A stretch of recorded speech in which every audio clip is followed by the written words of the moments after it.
Yoruba nation now, no going back. Yoruba nation now, no going back. Assalamu alaikum warahmatullahi wabarakatuh. Aki gbogbo wa. Aku gbìyànjú aku kó lè dá. Ọlọ́run bá Allah á jẹ́ kó dá fún wa. Inshallah Rahman. Olóyè Sunday Igboho Ọlọ́run bá yọ wọ́n níwọ̀n Al-Qur'an Karim. Ọmọ Adéyẹmọ Ìgbòho ṣá o. Owó bàbá Àdámì yo. Mẹ́sáyà mẹ̀kúnnù ni. Jésù àsìkò tiwa nìyẹn, Ànábì Muhammad àsìkò tiwa nìyí o, àtiwọ́ tó fẹ́ o, owó bàbá Àdámì yo, ìránṣẹ́ Olúwa ni, àkàndé èèyàn ni, ẹkùn tágìrì gbéra ẹni jà ni, à ń lé bọ́ lẹ́yìn jagunlabi ńlára wájú, gbogbo ara wájú tún ń pẹ́rù kílẹ̀ yìí o, bàbá Àdámì ni. Ó nífẹ̀ẹ́ mẹ̀kúnnù wo wọ́n balẹ̀ ẹ jẹ́, ó nífẹ̀ẹ́ mẹ̀kúnnù wo wọ́n daṣẹ́ rú, ó nífẹ̀ẹ́ mẹ̀kúnnù wo wọ́n bà gbogbo nǹkan ẹ jẹ́, ó sì ń sọ pé no going back kí o, owó bàbá Àdámì yo. Gbogbo ọmọ Yorùbá ń ṣe lédè lẹ́yìn yẹn, orí bá wà ṣó ẹ̀ dé, kó o dé wá bá wà láyọ̀ o. Gbogbo nǹkan ni ẹ tó ti bàjẹ́ kọlọ́mbà wá dá padà ó àdìpèlé re ọmọ má kú mọ́ ẹ lójú o káyà má kú mọ́ ẹ lójú àwa ta ní ìfẹ́ rẹ ó káwa gan máa yàn kú. Mo kí gbogbo àwa Yorùbá nation oríjẹ́ agúnlẹ́sẹ̀ bùtẹ́rẹ̀ àwa ń bẹ̀ ọ́ gbogbo ìjọba Nàìjíríà tí wọ́n ń rẹ́ wa jẹ wọ́n tún ń rẹ́ wa tà wọ́n tún ní kán máa pa wá. Ọlọ́run dákun wá gbà wá o wa ò lẹ́ni tá a lè ké pè mọ́ ìwọ lolùbá tó lè bá wa ṣe. Ọlọ́run wá ṣe ìfún wa o ká lékún ọpẹ́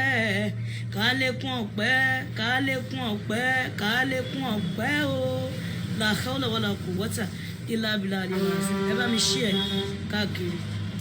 Ọmọ Ìbàràpá lápapọ̀ ẹ̀jẹ̀ adúpẹ́ lọ́wọ́ àkí ọmọ Yorùbá lápapọ̀ tìlé tó kó ẹ̀mí àbọ̀ ẹ̀bá nǹkan mọ Adéyẹmọ Chief Sunday Adéyẹmọ Ìgbòho orúkọ ńlá tí ń jámọ̀ láyà bí àrá orúkọ tó ń dẹrù bo lórúkọ gan-an. Ọmọ Yorùbá ẹ má sùn o torí pé bùrà a kò lè fojú kégbodò láyé títa ríro lẹ̀dá ń kọlà wúrà tó máa dán alànà kọjá dandan o.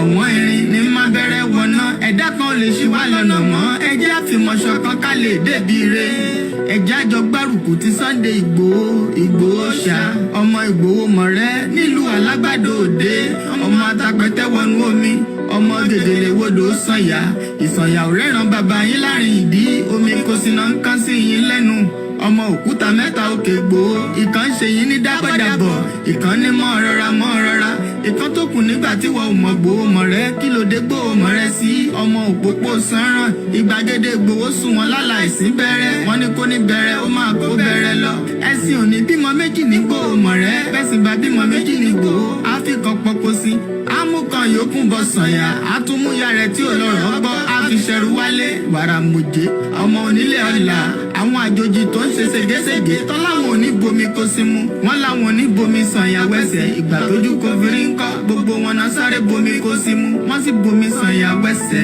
ọmọ abẹ́rẹ́ mẹ́ta òde ayé ọ̀kan ṣẹ́ ọ̀kan tẹ̀ ọ̀kan tó kù ní gbogbo ayé fi ránṣọ kiri gbogbo ọmọ Yorùbá Sunday Igboho onírèlẹ̀ láéláé torí àbá lásán nìkan ń dá òkúta ò ṣe gbé fún wọn o ìmọ̀ràn lásán ni ti balùwẹ̀ kò pọ́sibú kó dòdò láyé ń bí Okùn díẹ̀ títọ́ domi láéláé ìtọ́ mi lè domi.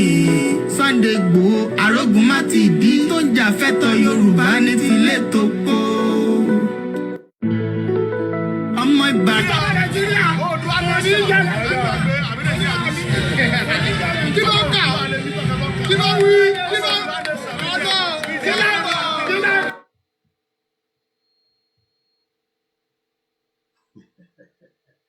Ìgbòho ṣá ìmọ́lẹ̀ Yorùbá, mo kí wa pé ta ló ti sùn ẹ̀wọ̀n pé òru báyìí làwọn politician máa ń ṣe meeting bí òru ni. Ìgbòho Koiki ló ń pè ẹ́, àpè yín sí kú, àpè yín sí àrùn, à ń pè yín sí àlàáfíà ara. Èmi ọ̀rẹ́ yín, àbúrò yín, ọmọ yín Koiki pẹ̀lú àwọn olólùfẹ́ yín ní gbogbo àgbáyé pátápátá lọ ni máa ké sí yín pé Ìgbòho no going back. Gbogbo ẹni bá ní òní dé, òun ló ní dé bá. Ọkùnrin ni, ọmọdé ni, àgbàlagbà ni, gbogbo ẹni tó bá ń perí ẹ pé Ìgbòho ibi tó lọ yẹn after 2023 ló máa dé, òní dé bá wọn. Gbogbo ẹni tó bá ń sá mọ́ṣáláṣí lọ ti ń jókòó yẹn ni, chọ́ọ̀chì ni, ilé babaláwo ni, lọ ń porúkọ ẹ pé Ìgbòho sẹ́ kọ́ máa filẹ̀ ní Benin Republic, òní dé bá wọn. Gbogbo àwọn tó bá ń jókòó ranù pé ti Sunday Ìgbòho ṣá tí ó lajú gbogbo wa tó dúró gẹ́gẹ́ bí akọni pẹ̀lú àwọn tó tì lẹ́yìn, òní dé bá wọn. Ọba ni, ìjòyè ni, baálẹ̀ ni, politician ni, ẹni tó lóyún ni, ẹni tó bímọ ni, ẹni tó bímọ ni, àjẹ́ ni, oṣó ni, gbogbo ẹni tó bá ní òní dé bá wọn. Gbogbo ẹni tó bá ń sá ní gbogbo àgbáyé pátápátá, inú space ni, ó ránṣẹ́ sí International Space Station, ó lọ sábẹ́ omi ni, ó ń ṣẹgbẹ́ kọ̀kọ̀, ó wà nù Nàìjíríà, ó wà ní Pakistan, ó wà ní India, ó ń wò mí lọ́wọ́lọ́wọ́, ó wò mí, ó gbọ́ mi, àṣẹ ti gùn, ó ní gbogbo ọ̀rọ̀ tá a bá sọ ó ti lọ sínú atẹ́gùn. Koiki ló ń sọ lé níṣẹ́, gbogbo ẹni tó bá wà nídìí pé kí Ìgbòho kó má jáde, alálẹ̀ ẹ bá ṣe wọ́n mọ́ṣẹ́. Ìgbòho ló máa dé, ẹ̀yin máa lọ, ó máa kú ni, ẹ ti bá ní ẹ máa lọ, ẹ máa kú ni gbogbo yín pátápátá, ẹ máa kú gbogbo yín. President ni, vice president ni, cabinet ni, gómìnà ni, ó ní ọwọ́ nígbà tí wọ́n wá fẹ́ pa Ìgbòho mọ́lé ní July 4th, ó máa kú. Nígbà tí wọ́n sọ ó gbọ́ sétí, ó sọ fún Ìgbòho pé Ìgbòho jàmbá ń bọ̀ wá bẹ́ẹ̀, ó máa kú, ó máa bá lọ. Ṣọ́ọ̀ṣì lọ tí ń sá ni, mọ́ṣáláṣí ni, ẹ lọ sí Jerusalem ni, ẹ lọ sí Saudi ni, ẹ ń lọ sí gbogbo òkè Ọ̀ṣun kankan, gbogbo yín pátápátá ni mo sọ. Ìgbòho tó bá sọ pé ò ní dé, ìwọ ni ó máa dé, àwọn máa lọ. Ìyàwó wọn ni, ọmọ wọn ni, ibikíbi tó bá wà tó bá jẹ́ kò ní dé sàlẹ̀. Àlàáfíà ò ní dé bá gbogbo wọn títí tó máa fi pọ̀ pé Ìgbòho má bínú, a mọ̀ pé bó ṣe máa rí nìyẹn. Gbogbo yín pátápátá, gbogbo yín ni mo sọ láì fi hàn kankan sílẹ̀. Mo kí gbogbo èèyàn ọmọ Yorùbá, ẹ káàbọ̀ sórí ètò. Ẹ mọ̀ pé tí bá ti dé báyìí káàtẹ̀ tún ṣe program lọ́sàn-án, energy tó ń lé ní a máa mì kìkìkìkìkìkìkìkìkì. Tinubu máa retí mi níbikíbi tó bá wà nílùú òyìnbó, mò ń bọ̀ wá bẹ́ẹ̀. Gbogbo kọ́tìnì tẹ bá ní nínú ilé ẹ jẹ́ lọ dọ́bùlẹ̀, nítorí pé tí Koiki bá ti gbọ́ pé ibi tó bá wà mò ń bọ̀ wá bẹ́ẹ̀, a máa ṣàìsùn níwájú bẹ̀. A very good morning, good evening, and welcome to the late night broadcast. Mo rí ẹ ń bẹ̀, Bashiri Mustapha, Wàlátà, àṣírí bàbá, ó ṣe kúrò lọ́dọ̀ mi ní láìpẹ́ yìí. Olórí ẹbí wa nìyẹn. Mo ti gbúrò ẹ̀. Kọ́ wá pè mí nísìn kan ní Koiki, ó ti ṣẹlẹ̀, kí ló ṣẹlẹ̀? Wọ́n jí Wálé gbé ni. Níbo ló ti jí gbé? Orí A406.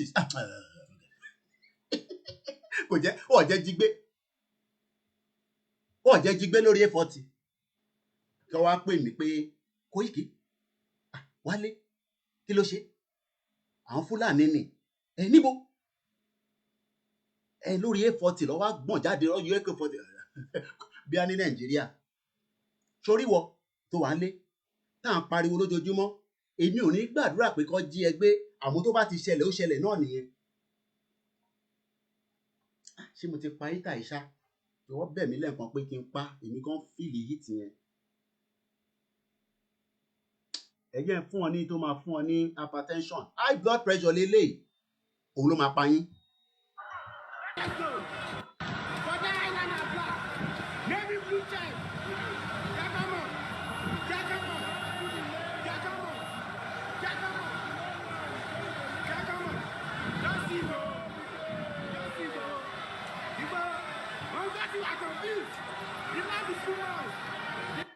Máyégún làwa mọ̀ ọ́ ká mọ̀ olójó lódodo Máyégún jẹ́nẹ́ra láyé bí nọ́mbà wọn.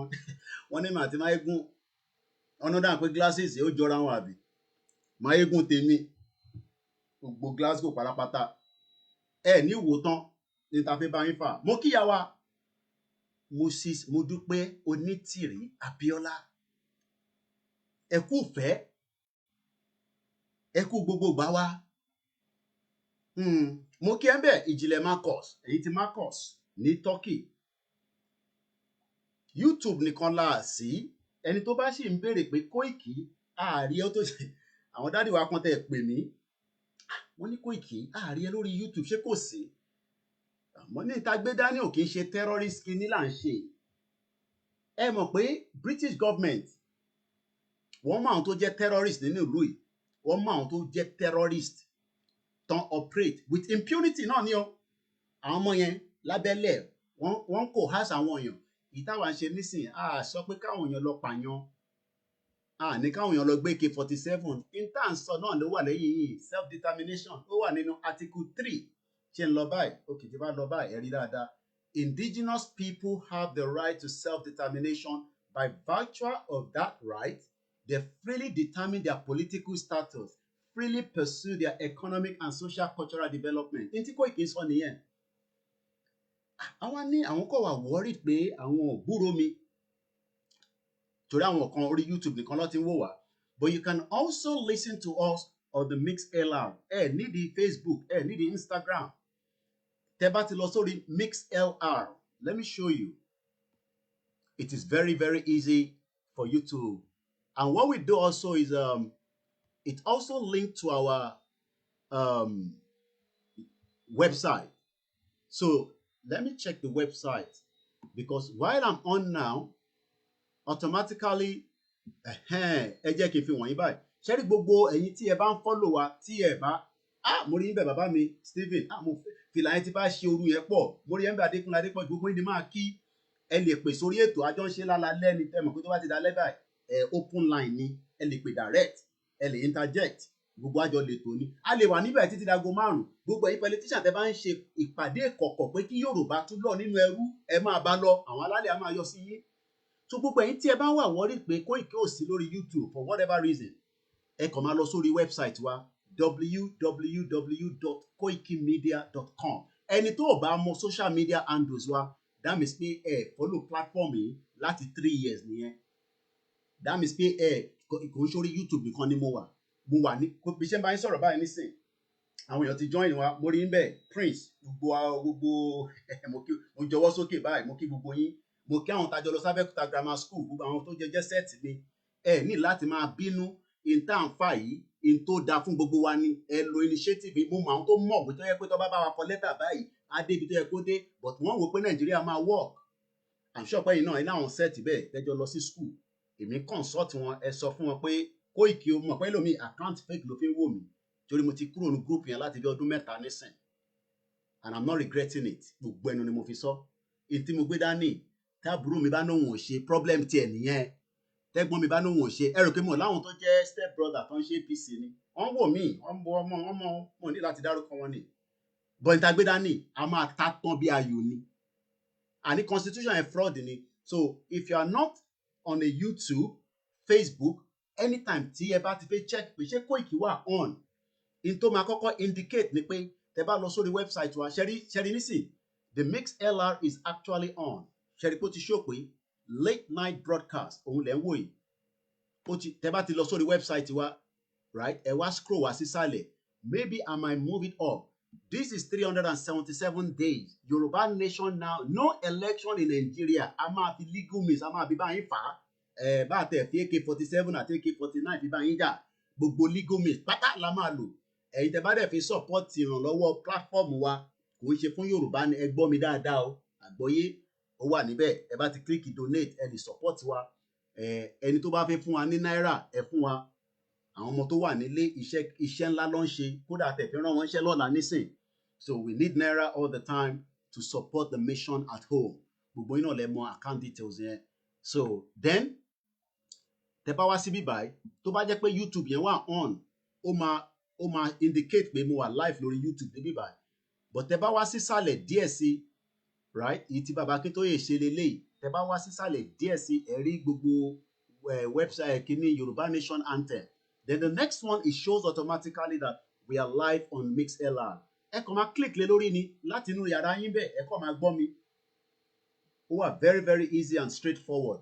You click on it, the MixLR, and it increase the bandwidth here, so ó ti padà sí 12 hours, so we can be live continuously for 12 hours on the MixLR. Kò ń ṣọ̀fẹ́, à ń sanwó fún ni. Thank you very much, those of you that have joined us also on the Twitter. I've just spotted somebody on Twitter. If you're joining us for the first time, my name is Ola Yomi Koiki. I'm one out of so many of the Yorubas around the globe that prefer that we don't want to be part of Nigeria. And you might be thinking, why is it that you don't want to be part of Nigeria? It was created on our behalf in 1914 by Great Britain for their own selfish interest, not for my own interest. When they were creating Nigeria, this was part of the mess they created, where people can no longer live comfortably, where people are being kidnapped on a daily basis. The economy is no longer working for an average Yoruba man. Ẹ gbé omi kalẹ̀, ẹ gbé popcorn, àti wà lórí ètò. Ẹ lọ sọ fún wọn pé Koiki ti dé. Ẹ ní wò tán. Lẹ́ẹ̀kan sí, mo kí gbogbo ẹ̀yin olólùfẹ́ wa. I say good afternoon, good evening, good morning. Nígbà tí màá ti wà látà ń sọ̀rọ̀ wálé ní Australia yẹn. Òun ní the end. A sọ̀rọ̀ débi. You know, people have different cases sometimes. I don't want to go into that, because of private conversation. But I was sọ̀rọ̀ débi bọ̀bọ̀ tẹ́nísì tí ṣé nava kí ló porúkọ ẹ̀ Dekove àbí kankan ṣàrántí gbogbo wàhálà tó bá wọn fà. Òkè bí àlàyé yìí wọ́n lè máa mọ̀ pàtí wà láì bí ọ̀rẹ́ fi dá sétò ni. Ṣé fi dá sétò ni sà? Ọ̀dà àwọn tí kọjá ní ẹ ti pè kí n tó bẹ̀rẹ̀ program, so wọ́n lè máa mọ̀ pé mo ti wà live. So kí ni mò ń sọ lọ ni pé when it got to Australia, Morimbe, engineer, Koiki, well done. They have started campaign. Or what next? I want to make a campaign. That's the next thing to do. There's nothing to stop us from doing a peaceful rally and campaign. It's just that you are just scared. I don't know why we are scared. Ojoojúmọ́ ni máa ń ṣe analysis gbogbo Nigeria security pátápátá tó protect the whole country is 500,000. If 500,000 comes out in each of the Yoruba land today, they cannot do anything. Àpọ̀jù wọn lọ ní numbers. But a lot of you are thinking that all these things, no, tẹ́ bá ti mú dé pé a máa jáde ní Saturday, a máa jáde náà nìyẹn. And the numbers goes like that in every state. Tẹ́ ní láti ṣe máa wá láti Ondo wá sí ìjọ Saturday yẹn náà lọ́ máa ṣe ní gbogbo ilẹ̀ Yorùbá. Ó ti dé stage yẹn, peaceful rally, nobody can stop us. Tí n bá kí gbogbo èèyàn, mo kí ìyá tó bí mi lọ́mọ, welcome on board.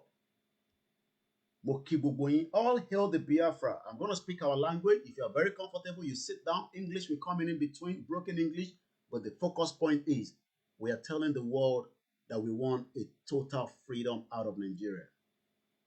That 1999 constitution is a big fraud. Everybody knows that. But we all live in denial. Like I said, you can watch and listen to the platform straight from your home, going to our website. A dúpẹ́ lọ́wọ́ gbogbo ẹ̀yin tí one way or the other tí Ọlọ́run rán sí wa pé Koiki, we love what you're doing, you know, and I always say it is allowed. So when people sometimes say àwọn kan ń gbowó and all that, it's just for me is a kind of a distraction. If people want to support this movement, they can support it. Ẹ má bínú, mo máa yọ sound yẹn kúrò. Okay, so that sound reduced a little bit. I just use this phone to monitor the comment and all that. I have different gadgets in the house. How many gadgets? 1, 2, 3, 4, 5, 6. And we are streaming onto multiple channels. Morimbe, Yawa Bola Tito, Aderinto gbogbo. Ẹ̀yin tí bá ń porúkọ yín, mo tó bẹ́ẹ̀ láti larúkọ mọ́ yín lẹ́nu. Èmi ọmọ yín náà ni Ọláyọmí Kóìkì. Sàlámù aléìkùm la kí gbogbo ẹ̀yin mùsùlùmí pátápátá. Mo kí ẹ̀yin kìrìsìtẹ́nì bí ṣe máa ń sọ ní jókòó síbí ká máa sọ ọ̀rọ̀ àbí òkò sí àwọn tó jẹ́ ẹlẹ́sìn mùsùlùmí àbí kìrìsìtẹ́nì. But we are here to tell people that you cannot continue to deceive people. Ayé ìgbà yẹn ti kọjá. We are living in a different world entirely where people will know everything that they need to know. We will break it down to the particles. A máa gé sí kéékèèké tó máa fi yé yín. Mo ń sọ̀rọ̀ nípa bọ̀bọ̀ tó máa ń gbá tẹ́nísì yẹn. Bí wọ́n fáwọn èèyàn tẹ̀ bá wa lọ lórí program ààrẹ nìkan kan tó sọ orúkọ ẹ̀. Tí wọ́n àti àwọn Australian government tọ́jọ́ ń bára wọn fà á. At the end of the day, wọ́n fún ní visa yẹn kó wọlé. Wọ́n ní kó toss off. Ó wà ní Dubai nísìn. Mo rí ń bẹ̀ bàbá wa Ògúntádé Muibat. Ìjẹ̀sìn kọ́ là ń jà. If Nigeria was working, none of us would be running all over the world looking for a visa and the immigration, resident, student permit, work permit, blah, blah, blah. It's because Nigeria is not working. Kí ló ń lé wa káàkiri?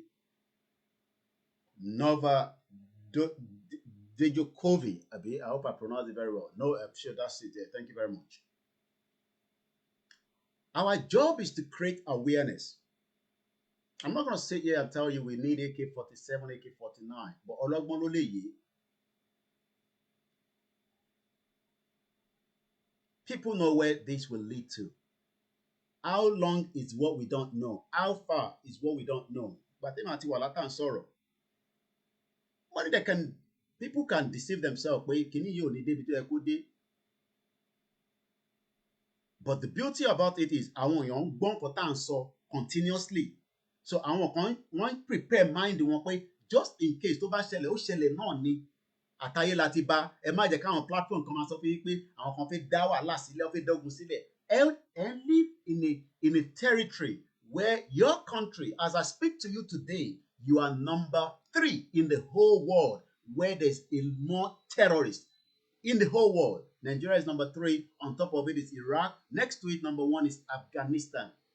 So if anybody is telling you that we are creating a kind of a problem or we want to instigate violence and all that, there's violence in Nigeria every day because LASTMA beats you like spitting.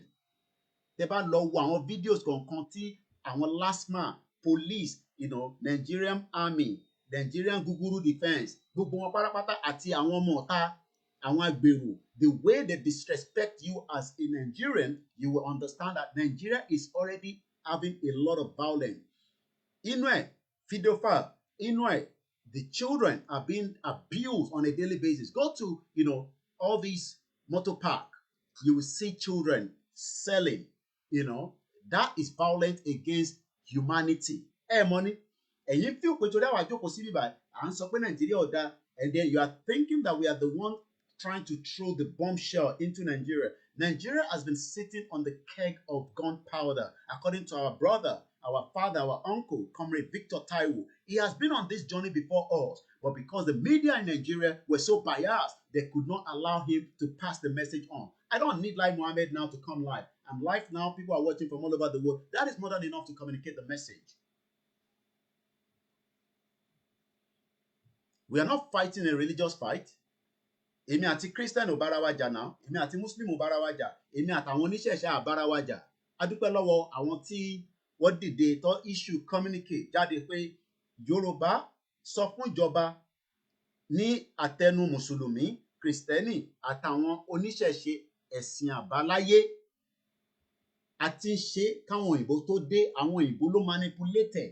Does not mean that ẹni tó bá fẹ́ ṣe Christianity kó máa ṣe, but kí Christian má condemn ẹlẹ́sìn kẹta àbí ẹlẹ́sìn kejì pé tiwa ló máa gbé ẹ lọ sí ọ̀run. No, kò sí àkọ́kọ́ tó lọ síbẹ̀ tó dé padà. Irọ́ nìyẹn, pàbú nìyẹn. Ẹ fi yẹn sílẹ̀, ká má wọnú bẹ̀ yẹn, ìta fún tá à ń ṣe kọ́ nìyẹn. Pé èèyàn kan bá kú, tó bá a ṣe tó bá ti lọ, ìwọ àti bàbá God lọ́hùn ẹjọ́ lọ máa yanjú ẹ̀. Ìtawà ń sọ ni pé gbogbo àwọn tó yẹ kó ṣe wọ́n ṣe, àwáṣẹ̀ tí wọ́n fi máa pè wọ́n, a fi máa pa àwọn bàbá kan àwọn ìyá kan pé kó bá wa dá sí. No, these people that fought for this independence were in their 40s when they were fighting to get the independence. So why should it be difficult for me and you to sit now and ask the question to Great Britain, the international community, that why should we continue with Nigeria? Why? Kí ló dé tá ṣe láti continue pẹ̀lú Nigeria? Nigeria that was given to us is not working.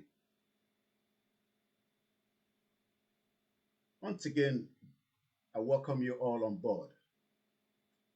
And we will do everything. Legal means, GASBOs, and everything to make sure that this journey will be completed. Fact, lẹ́gbọ́n lẹ́nu mi yẹn. Pé kò ní di GASBOs yẹn, ó máa di GASBOs. Because GASBOs fúnra rẹ̀ ti wà nínú ilé. Ṣé tó bá ń pa wá ká má defend ara wa? An average Nigerian now, an average Yoruba man is picked up by terrorists and they are paying nothing less than 0.3 million. 1.3 million nìyẹn máa san tó bá ti jí ẹgbẹ́. So if a terrorist wants to kidnap some of those that we know at home and they can also defend themselves, ṣé kọ́kọ́ fold arms wọn kọ́kọ́ wọn wọnú gbó lọ? Ṣé ráwọn tó ń kó wọnú gbó lọ yẹn àwọn tó wà prepared ni? And that's why we keep telling people, you have to be security conscious. See it, say it, sorted. Tẹ́ ẹ bá ti rí ẹ sọ kọ́ lè tètè gbégbèsè. If you think you have governors, in tí Dàpọ̀ Abíọ́dún ṣe nísìnyí pé ó lọ ń take advantage. Wọ́n lọ ń school àwọn ọmọ yẹn náà ní lọ́wọ́ àwọn tó ń ṣe crime. I'm not sitting here to condone anybody doing crime. But what they are doing is because they know that the numbers of people that want to come out to revolt at some point, wọ́n wá lọ́n fi security, wọ́n fi ń suppress wọn, wọ́n kó wọn lọ sí open prison, wọ́n fi wọ́n sí oúnjẹ kéékèèké, wọ́n á ní kó máa ṣẹ̀wà fún wọn, ṣe gàrí tẹ̀bà, in small portion. And that way everybody fizzle away. But tí gbogbo wa bá dìde together in all the part of the Yoruba land, regardless even up to Kogi and Kwara, and we say no, enough is enough, nothing will be done. The 1999 Constitution is what we're going back again tonight. It's one of the most constitution that has kept you in bondage. Agbako Constitution, the 1999 Constitution. Agbako burúkú ni. I welcome you all as you're settling into the broadcast. It's 23 minutes past midnight. Onitsha, Anambra, fire. Look at it. Fire everywhere, the burn, as if, these are the images that I received today. Ìjọ la fi máa gbèrú life yẹn. Look at it. Look at the destruction on a daily basis. Evil country. Nothing is working.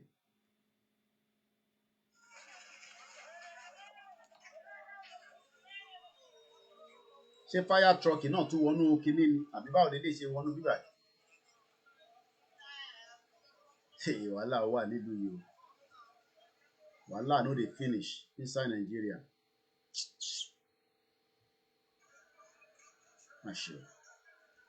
Properties worth billions of naira burnt down because of the negligence of a nonsense government. But people are thinking in their mind that a miracle would eventually one day solve all our problems. Pé ìjọ kan gbogbo àdúrà tó ń gbà Ọlọ́run jọ̀ọ́, gbogbo ẹni tó bá ń sọ pé kí Nàìjíríà má da Ọlọ́run jọ̀ọ́, ìrọ̀lẹ́ pa. Nigeria is a crime scene. For the long you are keeping one Nigeria. I understand some of you say go and get PVC. Like I always say, all these influencers on Twitter, on Instagram, they're wasting their time. Hey, go and get PVC. Retweet. Go and get PVC. Go and register. You're wasting your time. You are all wasting your time. You know why? Because you will never get that advantage. Àwọn tó ní advantage yẹn gangan, you will not get that advantage. And that is why we are saying that election cannot solve the situation that we have in Nigeria. The only thing that can solve the problem of Nigeria now is everybody must be brought on the round table, and we divide the country and we go back to where we are as Yoruba people, as Biafra people. Look, forget about people saying, what happened to some of those ethnic groups, those smaller groups? Everybody will align. What is the purpose of Nigeria? What has Nigeria, you as yourself, you watching me right now, what has that PVC done for you since 1999 that you think it will make a changes in 2023? You know, to the last man standing. And the good thing about this movement is, àwa lórí ètò àbáta ṣe fẹ́ dá sí ni. Báwo ni bàbá? Adúpẹ́ fọ́lọ́run, mo wà lórí live program, ṣe fẹ́ sọ̀rọ̀ lórí ẹ̀ ni, ṣé mo wà lórí show báyìí. Jẹ́ kí àgbáyé gbọ́ orúkọ mi náà. Bàbá àtà ẹ̀gbọ́n sókè. Bàbá àtà. Jáde lórí omi wà rọ́wọ́ mi. Adúpẹ́ fọ́ṣẹ́ wa pa.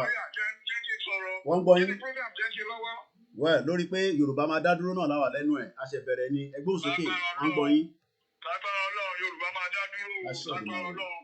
Amẹ́ríkà mo ti pè o láti Houston, Texas. Ní agbára Ọlọ́run Olódùmarè, a máa dá dúró gbogbo ẹ̀yin tẹ́lẹ̀ bá wá ṣiṣẹ́ wa. Ìyẹn jẹ́ bí bàbá Kóìkì, ẹ̀mí yín máa gun o. Àti ara máa jẹ́ o. Ire gbogbo nǹkan tá ń pẹ́. Aṣojú ẹ̀mí yín o. Ojú òní ti yín o. Inú mi máa dùn gan ni o. Ẹ ṣe ojú àgbè yín o. Àṣeyọrí lẹ máa ṣe o. Ẹ ní ṣàṣetì o. Ẹ ṣe gan o. Bàbá àtà. Yorùbá nation. No going back. Yorùbá nation No going back. now. No going back. Ọlọ́run á dẹ̀ gbé bàbá wa Ìgbòho lọ́wọ́ Láìpẹ́ láì àti jìnnà, lágbára ayọ̀ àti Ọlọ́run. àlàáfíà. Àmín, Á àmín, gbé jáde ní ayọ̀ àti àlàáfíà. àmín, àmín. Ẹ ṣe gan Ẹ o ṣé bàbá gan ni. Kóìkì, ẹ kú iṣẹ́. Ẹ ṣé gan ni sir. Ẹ kú iṣẹ́ o. Thank you very much. Bá kí àwa àtọmọ yín Wá wá kú gbọ́. iṣẹ́ mú kí gidigidi. Ẹ ṣé gan ni. Ẹ ṣé gan ni bàbá. Ẹ ṣe gan ni o. All right sir. Thank you very much. Ẹjọ́ tó bá ráyè. Màá pè yín. Nọ́mbà Máyégún sí mi o, mo fẹ́ máa kí Máyégún. Ọ̀dà, màá send ẹ̀ sí yín. All right sir. Máyégún. All right sir. Èèyàn ní o, ẹ̀yin jẹ búùs. Ẹ̀yin ni ọmọ bàbá Awólọ́wọ̀ òrìjínà o. Ẹ ṣé gan ni. All right sir. Ó dà o. All right. Bye sir. Bye. Àwọn kan rò pé Yorùbá nation pákan sọ ni kò lè bọ́ sí. Àwọn kan tún ṣe iyèméjì. Nígbà táwọn bàbá Awólọ́wọ̀ tó dúró pé àwọn fẹ́ gba independent, wọ́n padà gbà. So èyí tẹ́ ń fọkàn sí pé kíní yìí Kóìkì, àwọn ẹ mọ̀ pé àwọn kan máa ṣe analysis. I understand yín, but at this present time kò lè work because of some, because some òyìnbó, because ẹ fi power nìkan la fi lọ. Biafra dúró tán pátápátá, gbogbo tó bá gbà pátápátá ló máa fún. So it's not about the Yorubas, the middle belt, even àwọn Arewa gan náà fi lọ. And people are saying that why should we get to where everybody is killed before we break away from Nigeria without having a fight? But we still have people among the Yorubas, among some of the Biafrans, among some of the middle belt, in the Fulani that are minority, and the Hausas that wants to play Amala politics. You know what I call Amala politics? The one that everybody bribes each other. I was watching Sahara Reporter on Twitter, where Fayose, àwọn tó ti vote, ìtàn ṣe lọ nísìn, àwọn Africa díẹ̀ wọn, just to say pé mo dìbò, màá lè gbowó. How much are they paying some of you? How much? Ẹ káàbọ̀ sórí ètò Adétìmílẹ́yìn Wúrọ̀ọ́lá Sheikh Amadu Adéjùmọ̀bí, gbogbo ẹ̀yin wòlíì, ẹ̀yin àfáà, gbogbo ẹ̀yin babaláwo là ń kí. Ẹ kú iṣẹ́ takuntakun. Gbogbo àná làjọ ń jìyà. Àfáà mi ń jẹ ṣégeyà. Ṣé rí ẹ̀yin tí ẹ jẹ́ Mùsùlùmí, ẹ wá allow pé ká ṣe máa gbàṣẹ láti caliphate kan ní Sokoto. Ó wà insultive. Wọ́n ní tí Sultan of Sokoto bá rí moon la máa tó gbàwẹ̀. All these things were fraud. Bá fraud gidi ni. Why should we wait for Sultan of Sokoto to tell us when to, àwa ta fẹ́ kírun, àwa ta fẹ́ break away, àti máa dúró fún Sultan of Sokoto? Àbí nǹkan tẹ́ máa ṣe kọ́ nìyẹn. Then tó bá máa gba gbogbo mẹ́dùnmẹ́dùn tó bá ń gbà láti Saudi Arabia, north ló ń lọ jù. Àbí mo parọ́ ni? Ṣé mo parọ́? And the same thing goes with the Christian as well. So what we are saying is, it is not a fight against ourselves as the religious people. If you want to keep your religion as a Muslim, fair enough, keep it. But you cannot even practice the same Islam that you practice in the Southwest in the North. And everybody knows that. So when àwọn kan bá sọ pé àwọn húlàlá kan, àwọn ṣéèkì kan, torí ó dé fi tí bá gbá etí àní tó bá wù kẹ́ lọ jókòó olúwa òṣì kankan kò lè wọlé. Nítorí pé ìkàlẹ̀ yín jẹ́ for telling those behind you pé àsìkò Yorùbá lọ́kàn. Ẹ ṣe wá ń ran jáde kẹ́ ẹ máa sọ pé ẹ fẹ́ Yorùbá nation wo lẹ fẹ́, èyí tẹnu yín ò kò, ṣé ẹnu yín kò nínú Nàìjíríà, èyí bàbá burúkú òṣì yìí. Gbogbo ẹnu ni mo fi sọ, ẹ ní ṣoríire. Àwọn olóníkan máa ṣe pé fún yín. Àwọn bala níbú, a fi wọ́n sí àwọn alálẹ̀ lọ́wọ́ kó máa dín pẹ̀lú wọn. But ẹ̀yin àfáà kan, ẹ̀yin wòlíì kan, ẹ̀yin politician kan, gbogbo yín pátápátá ẹ̀ ní jẹ́ tán. Koiki ló ń sọ̀rọ̀ ẹ wojú yẹn dáadáa. Ẹ̀rọ máa ń bẹ̀rù yín ni. Gbogbo ẹ̀ gan kó lọ sí Kaolack kó máa lọ san nǹkan tó fẹ́ sà kò lè wọlé. Idiot all over the place. Ìyà ń jẹ ọmọ Mùsùlùmí kòrí. Ẹ mọ̀ pé ọmọ Mùsùlùmí ò rí pad láti máa lò gẹ́gẹ́ bí obìnrin. Tó bá dé stage kan, obìnrin á máa ṣe nǹkan oṣù. Ẹ̀yin olórí burúkú àfáà, ẹ̀yin aláàjì jákàjáká òṣì. Ẹ̀yin alájà àsọnù. Àwọn ọmọ wà lábẹ́ yín, wọ́n ń ṣe nǹkan oṣù, wọ́n ń lo toilet roll, yìí tó bá tẹ̀ rí toilet roll lò, ó ń laṣọ. Wọ́n rí sanitary pad gidi lò láti fi tọ́jú ara wọn. Hygiene ni. Ṣé ẹ̀sìn ò sọ pé kí èèyàn ní hygiene? Nǹkan fún àwọn èèyàn for free. Ṣé ìyà ò jẹ Mùsùlùmí nílẹ̀ Yorùbá?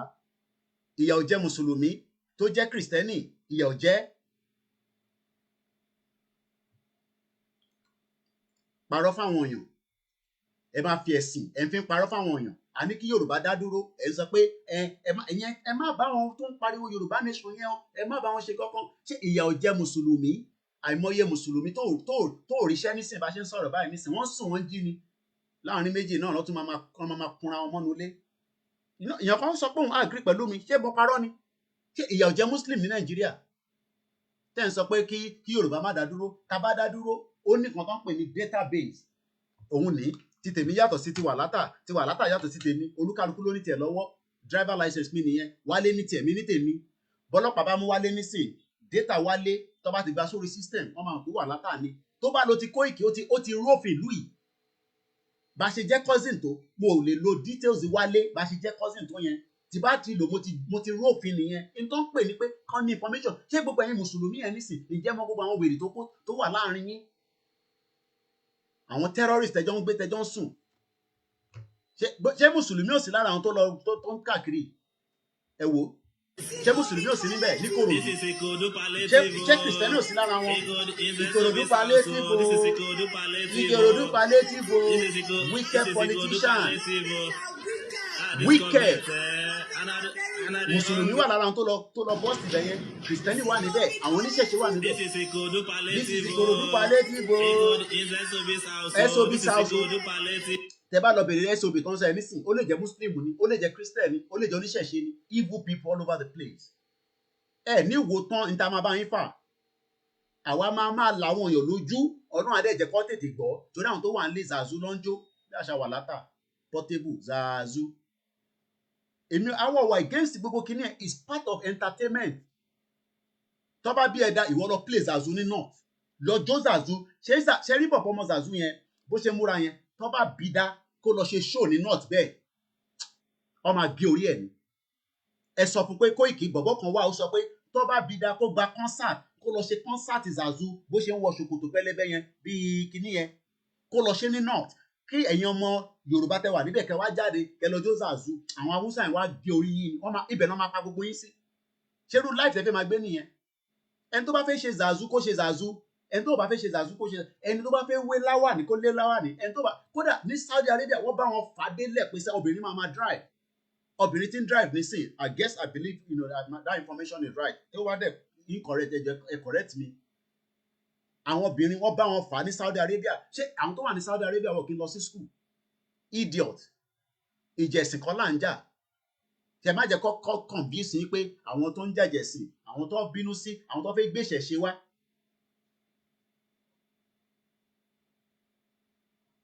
Yes, àwọn èèyàn ti confirm ẹ̀. Saudi Arabia wọ́n fà títí ni nísìnyí obìnrin tí ń bọ́ àpò ìwà tí àpò omi yẹn fi pọ̀ díẹ̀ kára fìrí ẹ̀. Koiki ló ń sọ̀rọ̀ ẹ̀rọ pé àwọn máa bẹ̀rù yín ni. Wọn náà àwọn kinní kan ṣéèkì kan àwọn kinní kan ìyà ń jẹ Yorùbá gbogbo ilẹ̀ Yorùbá ló dọ̀tí ó ń rùn bí ìgbẹ́ ni gbàtẹ́ pé wọ́n ń tọ̀ káàkiri ni. Ìwọ tó ń jósà àṣù lọ ṣerú ẹ̀ ní north lọ ṣe ní Zamfara lọ ṣe ní Sokoto even ní Ìlọrin lásán ní Kwara wọ́n ti ń disrespect àwọn ọmọ obìnrin ní yunifásitì tó bá wọ jeans ṣẹ́rù láì tẹ́fẹ́ bẹ́ẹ̀ gbàgbé nìyẹn ẹni tó bá fẹ́ wọ jeans kò jọ bí kó wọ jeans ẹni tó bá fẹ́ wọ kó má wọ ẹni tó bá fẹ́ rò láti bùbá kó rò láti bùbá.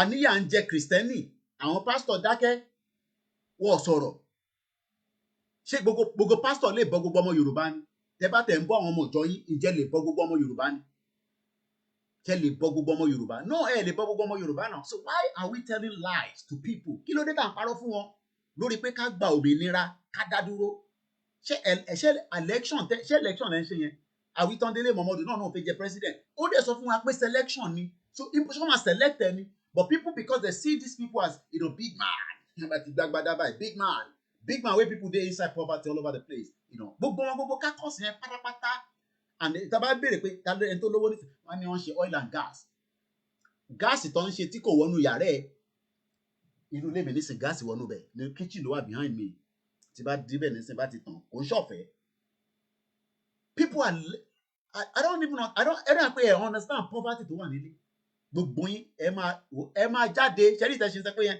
kéèkì ìgbà election máa bẹ̀rẹ̀ tébi bá pa yín dáadáa ẹ fọ́n sí gbòòrò ẹ béèrè ẹ̀tọ́ yín yeah woman is driving everywhere here now àwọn tó wà ní Saudi Arabia nìyẹn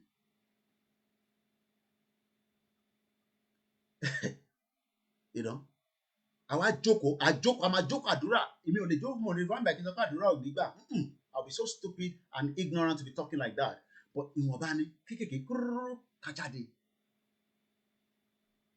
everybody níṣẹ́ lọ́wọ́ ẹni tó bá wá lè ṣiṣẹ́ kíjọba lè support ẹ̀ látijọ́ tí wọ́n ti lọ tó tún dìbò ládùúgbò ẹ̀ gọ́ọ̀mẹ̀ntì wo ló wá support ẹ̀ ìwọ tó ń wò mí látijọ́ tí wọ́n ti ń dìbò ládùúgbò ẹ̀ gọ́ọ̀mẹ̀ntì wo ló support ẹ̀ èmi mi wà nígbà tẹ́ ń ṣe election kapukapu tẹ́ ń ṣe ṣèbí gbogbo náà láàrin tó ń jí ballot box lọ́sàn-án gangan níjọ́ ìbò kódà ní gbogbo ọ̀nà Sùúrùlérè mọ́ kílò nǹkan yẹn more money because mo mọ àwọn tó wà involved tó di èṣù gidi gan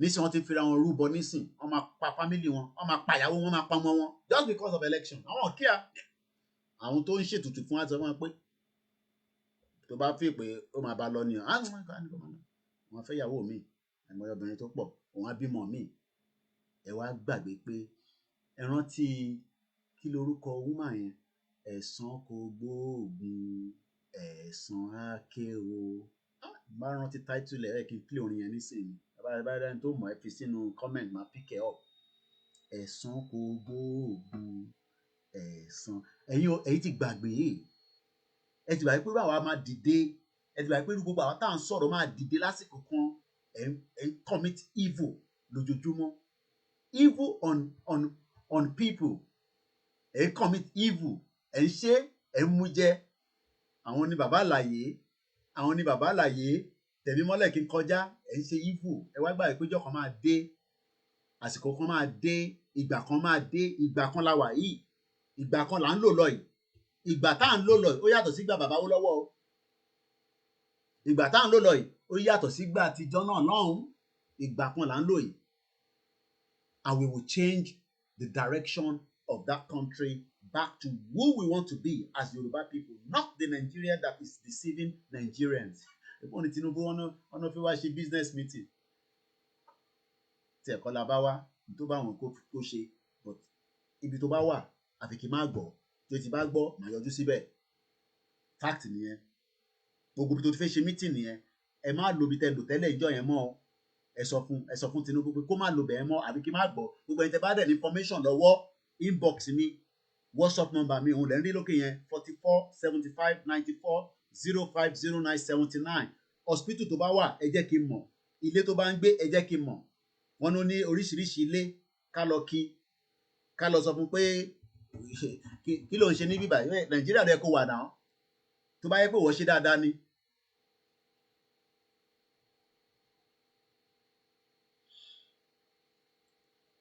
Let's go with our first video tonight. Chief Tinubu is on medical leave.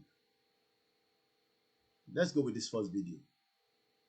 Like I always say, the line is open at any time should you want to engage as well. Let's hear this. Of Obasanjo, we didn't have a copy of the Constitution. I didn't know who was printing it, and my ministry was supposed to pay for the printing. And Obasanjo was sworn on a Constitution that had not been read by him. Eléyìí ni information minister in Wobodo, as at the time the immediate past general Ohanaeze Ndigbo, Chief John Inai in Wobodo, he was meant to know about the Constitution. Ó ní wọ́n tẹ́ ẹ̀ mọ́ kọ́kọ́ nípa ẹ̀. Okay, ṣórúkọ ẹni tó kọrin yẹn nìyẹn Adétòkun Níyàbí, Evangelist Níyì Adédòkun. Okay, ẹ jẹ́ ká lọ wò.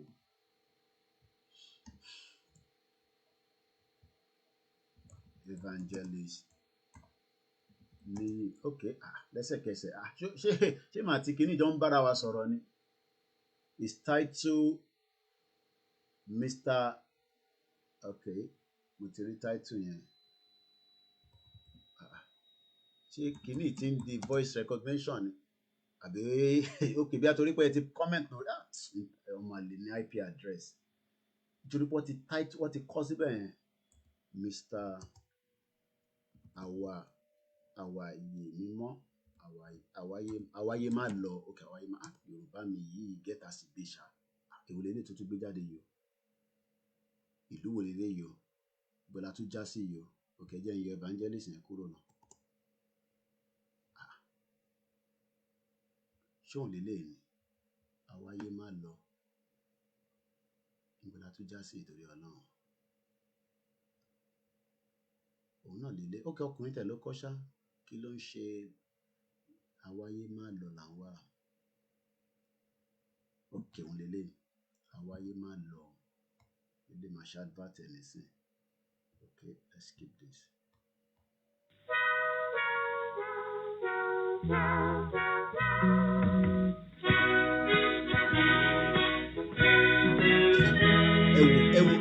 ẹ wo ìgbà tí ẹ wo àwọn cartoon yìí àti ń jẹyà ti pẹ́ ṣá ẹ hàn pé mo rí báyìí rí ẹ wo àwọn cartoon yìí just exactly what is still happening as at today. Ẹ ṣé gan ni thank you very much mo rí ń bẹ̀ yà wá Nikki ẹ káàbọ̀ sórí ètò ẹ wo cartoon yẹn and it's still the same thing that we are still facing today.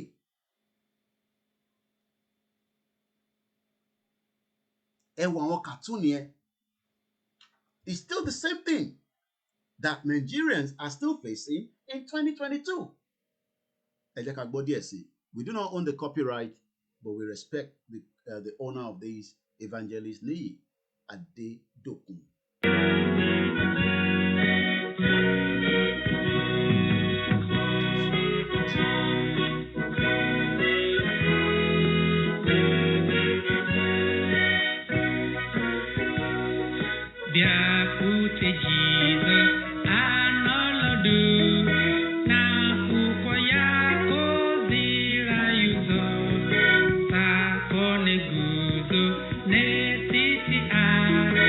Èdè mi lọ fi kọ eléyìí o I think he must have done a lot mo ń bọ ẹjẹ ń padà sẹ́yìn náà a máa láti wà a máa wà bíkọ́ mo kàn rántí orin yẹn náà ni pé orin kan wà tó máa ń kọ nígbà yẹn ẹ̀san kò gbóògùn ẹni tó bá ní the right link yẹn gangan ẹ jù sínú comment section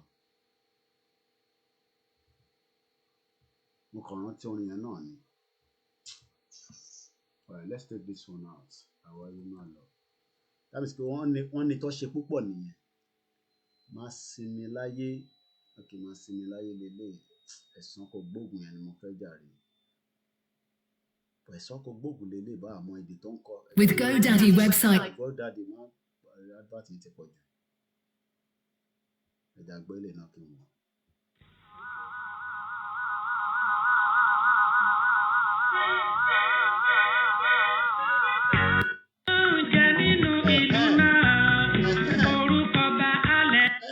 Mi ti débi tí mo fẹ́. Ẹ gbọ́ ìtàn yìí o. Ọmọ orílẹ̀-èdè yìí pátá. Mo fẹ́ kẹ́ farabalẹ̀ kẹ́. Ṣé rí orin yìí? Ta ló lè rántí yí ẹ̀tọ́ kọ́? Ká wá wo yí àti èmi sọ̀rọ̀ ẹ̀ nísìn. Kò ń ṣe pé mo rún kò ń ṣe pé ṣẹ́rí kò ń ṣe pé gbogbo àmọ̀ pé crime ti wà ní Nàìjíríà. But àwa tẹ̀ ń rò pé Nàìjíríà yẹn as at that time ó ṣe burú báyìí, ó ṣe le koko báyìí. Wọ́n ṣe báyìí, wọ́n ṣe gbé lọ báyìí. Gbígba analysis tí Máyégún ṣe lálẹ́ kò sẹ́ni tó gbìyànjú. Yes, mo ti rí pé ó wà ní ilé, mo ti rí. Bí Máyégún ṣe sọ̀rọ̀ nígbà tó ń sọ̀rọ̀ ní ó ti di alẹ́ àná nísìn because a ti wà ní past 12 lọ́dọ̀ tiwa nísìn if not 1:45. Kódà program wọn àti Ìbáṣẹ́gun ni ó ṣì ń ṣó lórí YouTube mi lórí TV. Wọ́n sọ pé kò sẹ́ni kankan tí kò gbìyànjú pé ó fi lọ sílé láti lọ ṣe nǹkan kan whether you're 1989 ẹ wò gbà yẹn 1989 lórí kẹ wá fast forward ẹ wá sọ pé Ọlọ́run ò ti fún wọn láyè títí ẹ wò gbà tọ́lọ́run.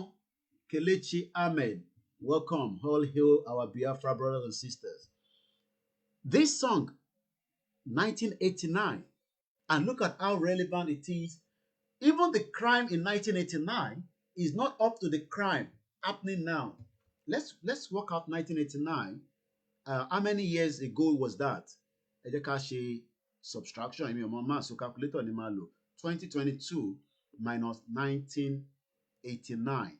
That's 33 years ago was this song. Let's see a little bit out of it. I do not own the copyright. We're not going to play everything, but I just remembered it, and that's why I wanted to just, get the, the feel of it as well.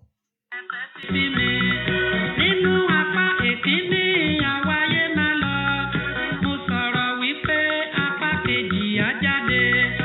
Apá kejì yìí fún ẹ̀yin ìjọba ni. Do you know what he's saying? He said this part 1 is different from part 2. This part 2 is for all these evil military men. I'm sure that is Obasanjo behind that national stadium.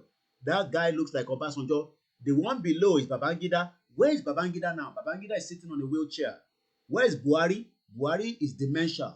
It doesn't matter whether they try to put it together, Femi Adesina, Garba Shehu, and all the cabals in the caliphate of the Sokoto pretending. Buhari is not the one in government. Whether you like it or not, Buhari kọ́ ló wà ní ìjọba is just the figurehead. The controller of Nigeria is the caliphate, Sultan of Sokoto. Òun gangan ló ń control. So I don't understand why irú àwọn ọba tí wà nísìn wọn ò ní say kankan. And they are meant to be having their own say. So when we are now saying let us split, I don't understand why they still want to keep one Nigeria. Ẹ wo ìgbà tí ìyá ẹ̀ ti kọrin, alàgbà ẹ̀ ti kọrin. 1989. That's 33 years ago. And look at the song to the prayer. Okay, is there not injustice? Nnamdi Kanu was kidnapped in Kenya, rendition. Omoyele Sowore is spending the next 3 years, 2.5 now, kept in Abuja. His brother was killed by terrorists. Tolulope Arotile was killed. Before this song came out in 1989, they've killed Delegiwa in 1986. So this song came out 2 years after Delegiwa was killed. And as I speak to you right now, they are still trying to kill as many journalists, as many people. The girl that revealed the EndSARS, she has run to Canada. She can no longer live in Nigeria. Her life is no longer safe. David Ondoye has run away from Nigeria. His life is no longer safe. Is that the Nigeria that you are not talking about? Go and get PVC. I pity those of you talking about PVC. Let's see a little bit from this. And we'll go back to Iṣẹ́ Olúwa ò fẹ́yìn aláṣẹ, ṣùgbọ́n kí n tó jẹ́ iṣẹ́ náà fún yín. Ẹ gbọ́ ìtàn yìí o, ẹ̀kọ́ gidi ni. Mo fẹ́ sọ ìtàn àwọn baálẹ̀ mẹ́jọ kan, ẹ̀san kò gbóògùn o, ẹ̀san àké o. So all those that were doing those crimes, what ti gbàgbé pé in 2022, 2020, 2021, people will now rise up. Start, educating people, telling people, no, it should not be like this. it should be like this. Why are you suffering? Why there's no water? Why there's no light? Why there's no electricity? Tinubu in London receiving medical treatment when they should have done treatment for him in Nigeria. They didn't provide all that. Even the Deji of Akure died, according to what we know, in Abuja. So that means in Ondo State, Ondo ni Akure abi, yeah, capital is Akure. That means in Ondo State, there's no private hospital that could have taken care of our first-class king in Akure, in Ondo State. They had to take him to Abuja, a private hospital, where he died. So can you understand that?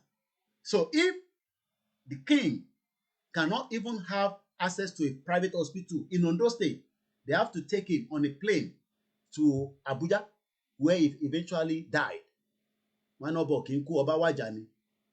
we saw the Olubadan, the way they buried him, and the question now is, are we sure we're still even having all these kings practicing what they should be practicing? Let's see a little bit more, and we'll go back into our conversation.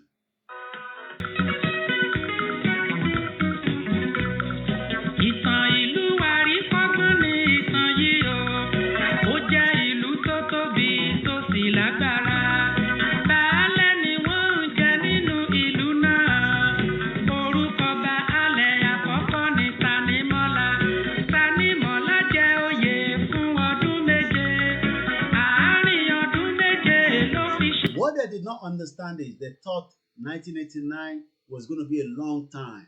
33 years down the line, Yoruba are saying enough is enough. I'm just going to leave that because I just wanted us to, have the feel of that. So let's come back to our conversation. If you are not aware, please go to www.ilanauk.org. You can become a member, you can donate to them, and you can reach out to them so that you can also support, intellectually, whatever question, you can put to them. They will, they will look into it, their committee, and they will all say what they can do. But in talks sonically, the 1914 amalgamation can be challenged in the UK British court, and we must do everything to put that application in as quickly as possible. Don't be deceived by anybody living here telling you Nigeria will be fine. They will never come back home. They will be telling you Nigeria is fine from abroad, but they are not going to come back home. They will tell you Nigeria will be good from abroad. My YouTube was suspended, so we should be back by Tuesday next week after 14 days suspension. So we should be back on, and then all the videos that we've done will be uploaded straight away as soon as we come back. So, but for now, Tebani Facebook, like I said, go straight to koikimedia.com. You can listen to us. It's right there. The Mix LR. Yeah. Let me make sure. Yeah, we have 2 people that are listening, and I can see that straight on the YouTube because we already linked our Mix LR with our website. Yes, Nemesis is looking around, and all the evil leaders like that of Babangida. Babangida, he will not die now. He will witness everything because it was part and parcel of the problem that we are facing as well. He will not die. I don't pray he should die. No, I don't want him to die. But I want him to be alive so that he can witness the damage, the atrocity that has been committed. And that is the prayer. And we must continue to demand that all that atrocity he has committed, he will pay for it. I'm talking about Babangida. Yes, the YouTube will be back very soon, and you can all enjoy, listening on the YouTube. But for now, we are still on as usual. So again, this is the MixLR Facebook. Go on the website anytime we're live, Monday to Friday, guarantee. Apart from if there's some issues, I will always be on at 1 p.m. precisely UK time, and during the night time, it could be between 11, 12 when we start the late night broadcast. Only when even as at yesterday that I feel tired, we were still out at about 1 a.m. yesterday, and people enjoyed the program. So let's come back to the 1999 in another section here. This man was meant to be the information minister. But when they were putting the 1999 constitution together, nobody was told. Yeah, Deji of Akure that died was the dethroned king. Oh yes, definitely yes, he was the dethroned king. If he was not back, was he after? I don't know. Check back or dethroned one. Because I didn't follow that stuff. I know he was dethroned, but I thought he came back. Mr. Taiwo, can you help us expatiate on that? What dethrone ní kábíyèsí yẹn nígbà yẹn? Ṣé wọ́n padà wá after some years, or he died without being a king? Okay, people say they'll still address him as the Deji of Akure. Well, regardless of whatever it is anyway, whether he was there as a king, but he was once a king. But the most important thing is the Yoruba land that they were governing as a royal stool did not have a private hospital. They have to take him to Abuja, where he eventually passed on. Let's continue with this. On a constitution that has not been read by it. And the national Obasanjo never read the 1999 constitution because there was no constitution. The constitution was still being put together by Abdul Salam Abubakar, that Barau Bansani.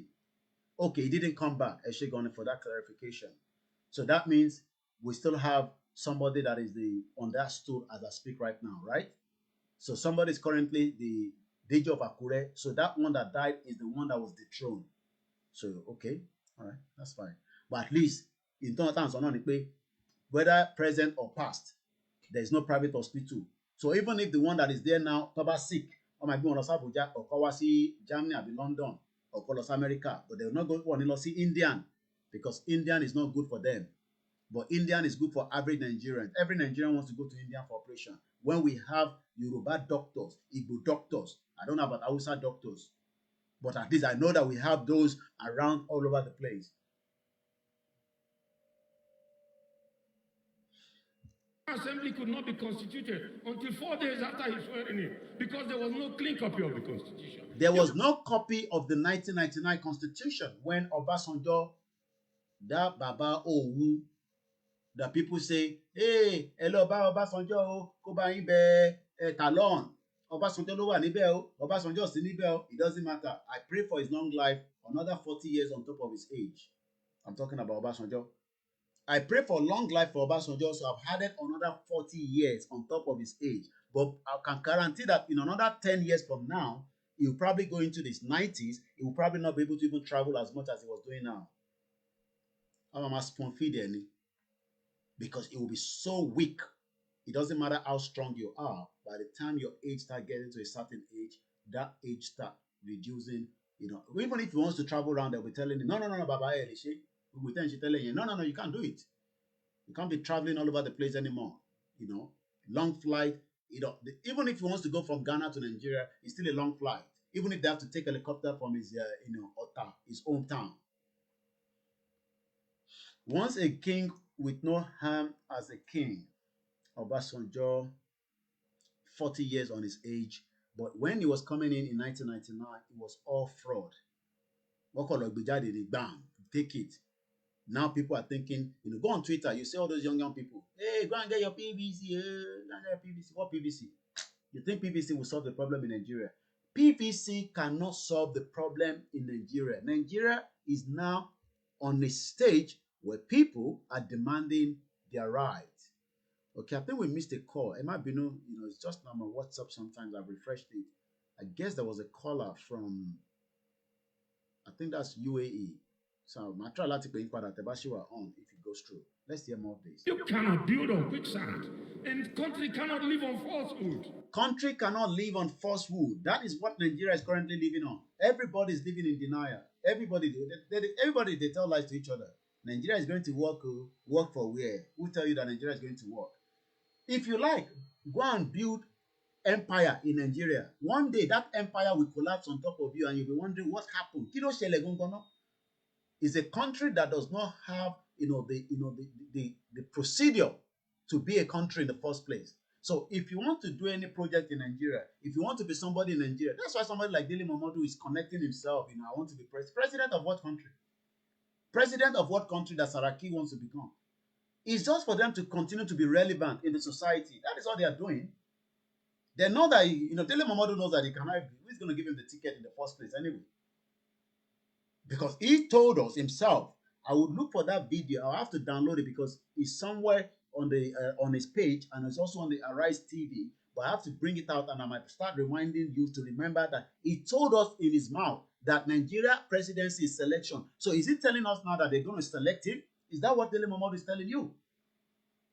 But a lot of gullible Nigerians are there thinking that PVC will solve this problem. We are not going to be solved with the PVC. PVC cannot solve the problem. And like Nnamdi Kanu used to say, bullet cannot solve the problem. We must all demand for referendum. But people will say, hey, Koiki, bullet not going to solve the problem. That one I lie you. Well, it's entirely up to you. Keep that to yourself. Why should we have to fight Okay, you don't like Igbo people. Let the Igbo people go. You, Yoruba people, say you don't like Igbo people. Then let everybody go. How do I go? Why should we be forced into a union that is not working? It's as simple as that. Millions of people going all over the place. Some of them don't own a clue at all.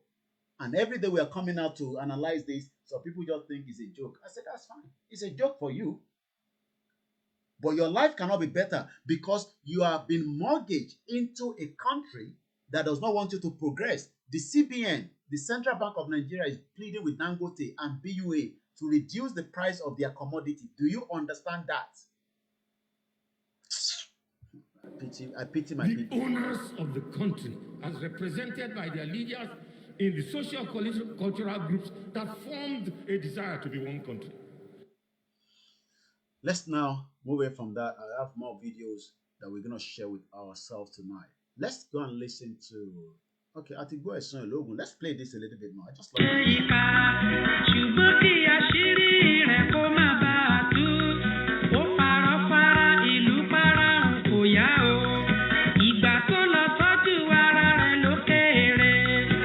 Tinubu leleyo.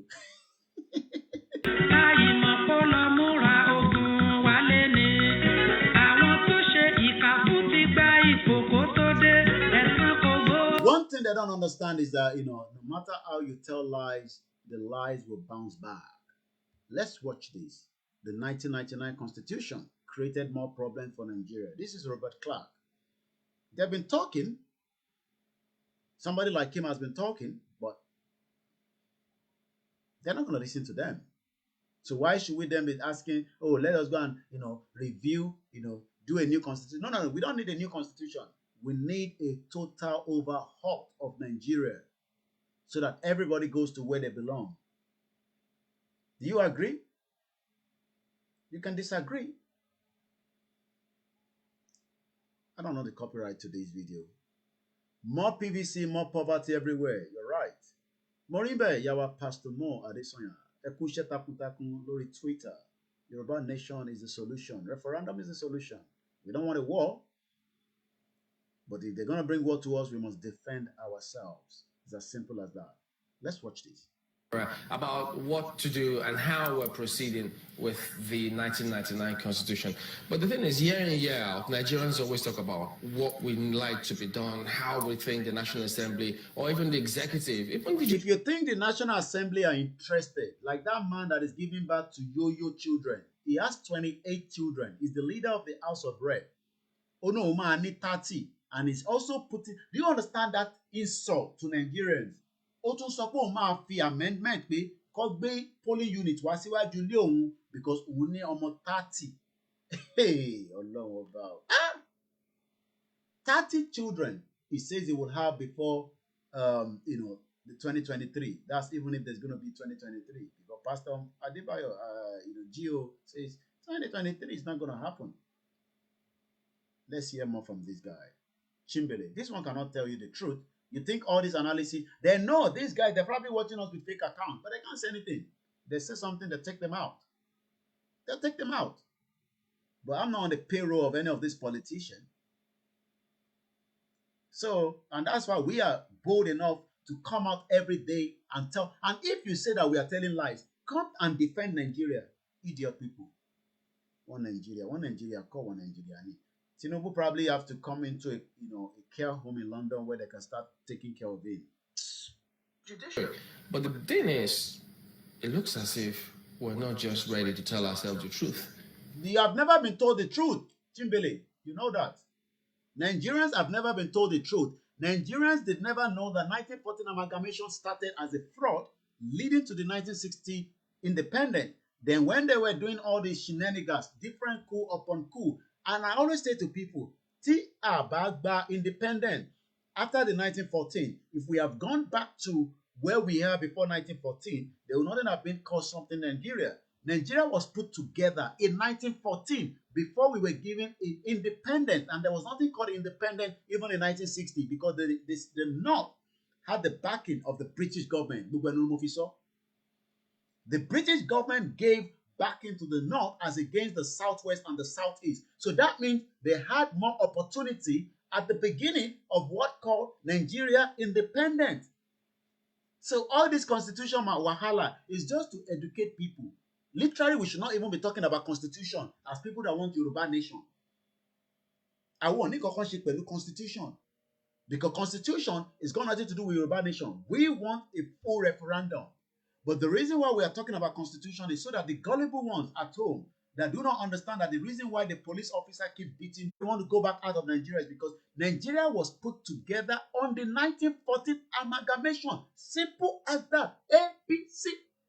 Anything after that is just analysis. Blah, blah. But everybody's asking, how is it going to happen? Gbasgbos is already happening in Nigeria. Elo Jamala Tewedu, and prepare your mind. Ekabo Soreto, Felicia Babayemi, welcome on board. Gbogbo ara ni mo fi kí láti jókòó níbí. Orúkọ tèmi a máa jẹ́ Ọláyọmí Kóìkì. Fẹ́ni tó bá gbórúkọ yẹn rí, confirm Yoruba man, Ogun State precisely, Ìjẹ̀bú Òde Ọ̀gá, like ìkọkọrẹ́ gan.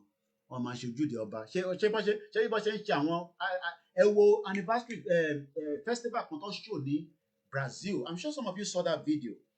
How they were wearing the tradition of our costume, our Shango, and all that. And don't tell me all those things are biblical, they're blah, blah, blah. All these, people, especially all these people that, talk. I'll come back to Robert Clark, because it's not our video, so I can't play it straight up. I just have to continue to use, part of it as well.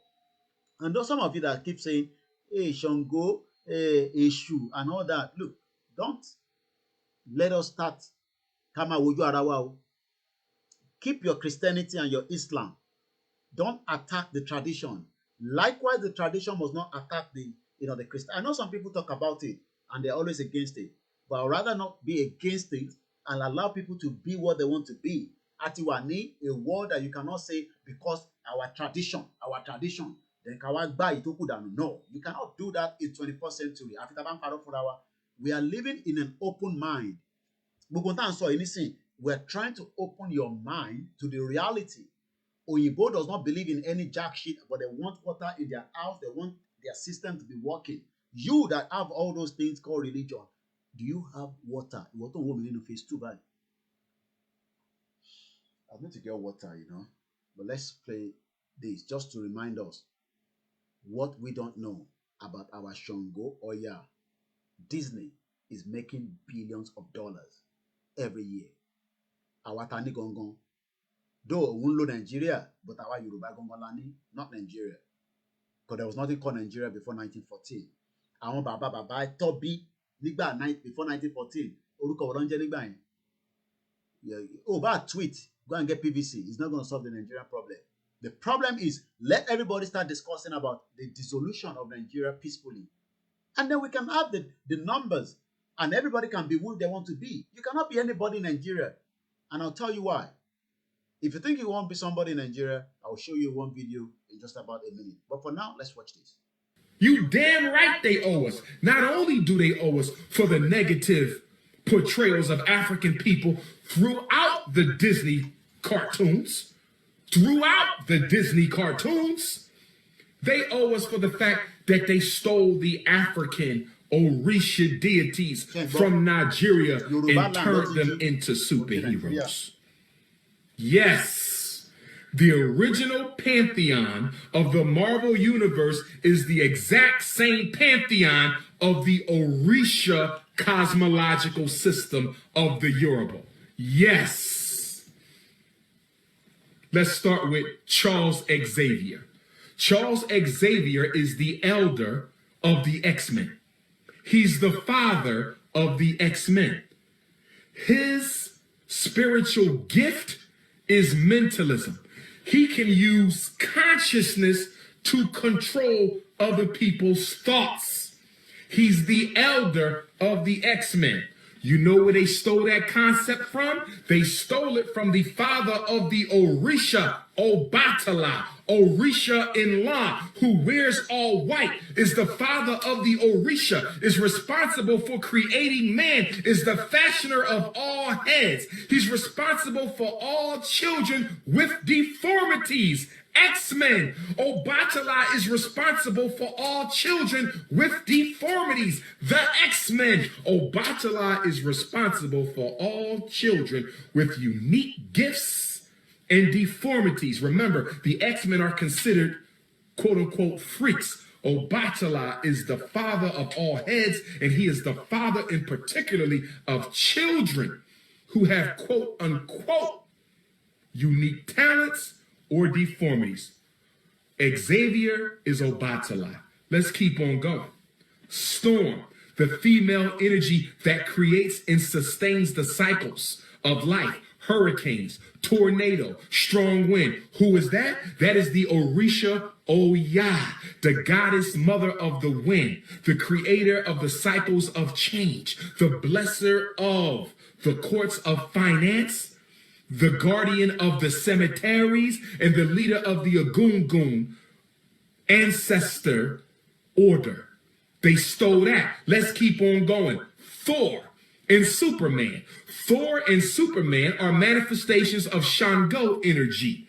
Look at Thor. Thor's colors are what? Red and yellow. Thor's weapon is what? A double-sided axe. Thor always travels with the what? Thor traveled with the lightning. Whenever you see a poster of Thor, you see the double-sided axe, you see the lightning, you see the red and gold uniform. Well, whose colors is red and gold? Shango. Who is the repository of masculine energy? Shango. Who has a double-sided axe? Shango. Whose element is thunder and lightning? Shango. Oh, these are all coincidences, right? Morimbe Gbomi Ayo Dele Ojo tí mo fi tọ̀wọ̀tọ̀wọ̀ dárúkọ. Your comment says, it is the responsibility of every elected government is to look after the welfare of its citizens through the provisions of the social, economic development and other legitimate rights they are entitled to. But sadly, Section 6, subsection 6C of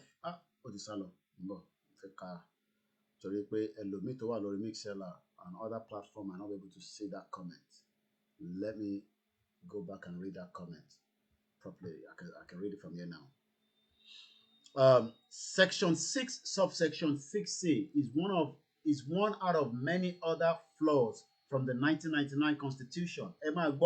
It denies citizens the right to seek legal redress if government denies their social, economic, developmental, and other rights provided for in Chapter 2 of the Constitution of the Federal Republic of Nigeria.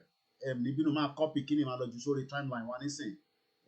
Wo àwọn iṣẹ́ tá a máa ń bẹ gbogbo ara wa náà ni olúkálùkù máa mú ìdí ẹ̀ wá, ó ṣe gbogbo ẹ̀ làwa náà máa mọ̀ tán. Going to another general election in 2023 with this constitution is not in the best interest of the indigenous nationality, including the Yorubas. So ẹ má bínú ẹ̀gbọ́n mi máa copy ẹ̀. Mọ̀ pé ilẹ̀ ní, but ẹ jẹ́ kí n copy ẹ̀ kí n wá lọ post ẹ̀ sí orí timeline wa.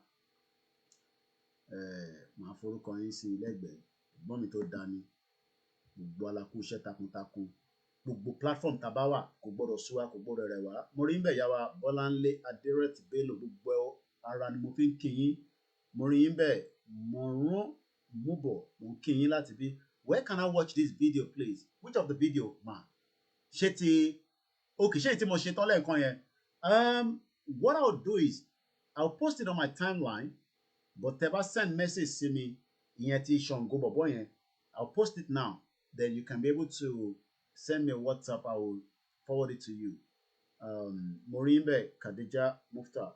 So jẹ́ kí n lọ sáré send the kìíní ẹ̀ that we continue with the video from Robert Clark. These are very good lawyers, senior advocate of Nigeria, but I wish they can start discussing about the total breakup of Nigeria. That is the only way out. Any other thing is not going to work. And I only pity my people, just like that our mother. I'm a video and you. Tẹ́ bá rò pé ẹ ń lo jazz pé wọn ò ní play ẹ̀. Mo sọ pé ojoojúmọ́ la máa play video ìyá yẹn. 2018, she was raped continuously for 6 days. 8 million naira was paid. Till now, nothing seems to be working. It's a messed up country. And we don't want to. Yes, Emma Orima, send the video and listen as well out into our platform. Against I love sorry platform and you can also download it yourself if you know the way out. So So Disney is making a lot of money from all these things. Disney stole only title from the Amani Orishoda Kinikonda Lekoko Alomi Obeje. Let's keep our religion, let's keep our white garment, our Pentecost, ESA, blah blah blah. Let's keep our different religious, our Muslim and all that. But gbogbo wọn náà lọ ń jìyà nínú Nigeria, a country that doesn't have respect for anybody. Nigeria ò ní respect for anybody. Nigeria o. While I'm even doing some things at the background, let me just remind us of some of these videos. Nǹkan kan ni Ìgbòho ṣe sọ pé Nàìjíríà yóò ṣiṣẹ́ náà. Ó dẹ̀ jáde tán. Ó ní wọ́n ń pààyàn òun. Ṣé bó ṣe wá ń pa wá yẹn ló dá ni? But if you don't believe that there is civil war in Nigeria or this coming year táwa yìí, this year táwa náà yìí, listen to this man again.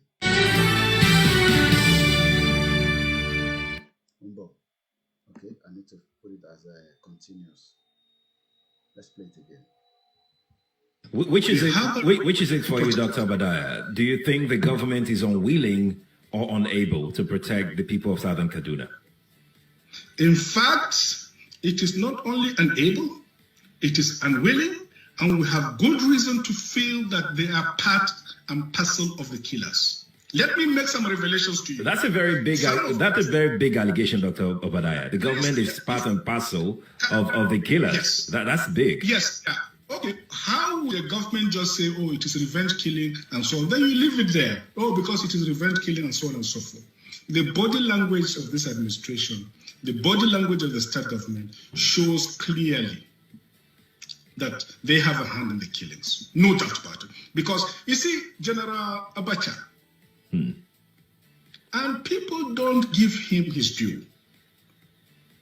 Do you think you would have tolerated such nonsense? And let me make some revelations, because some of us also have our own intelligence networks. Okay. Have met with some of the bandits. We have met with some of their high commanders.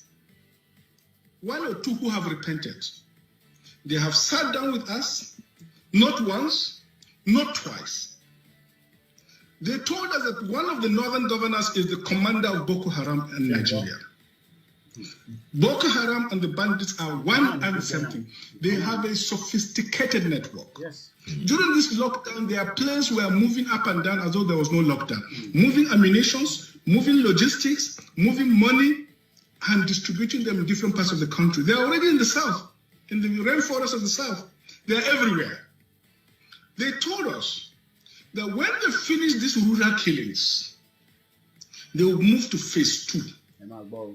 The phase 2 is they will go into the urban cities, going from house to house, killing prominent people. Okay. I can tell you, this is the game plan. By 2022, they want to start a civil war in Nigeria. You might disagree with him and say it's just, blah, blah, blah. But my job here is to remind you that when I say there's war coming in Nigeria, it's not because I say so. The late Dr. Malafia Obadia says so as well. Okay, somebody just sent a message. Okay, Mutiri message in Yawa. I will send that video to you. Mutiri message, so I'm not worried. So I won't deal with that now. But it's a text message they send.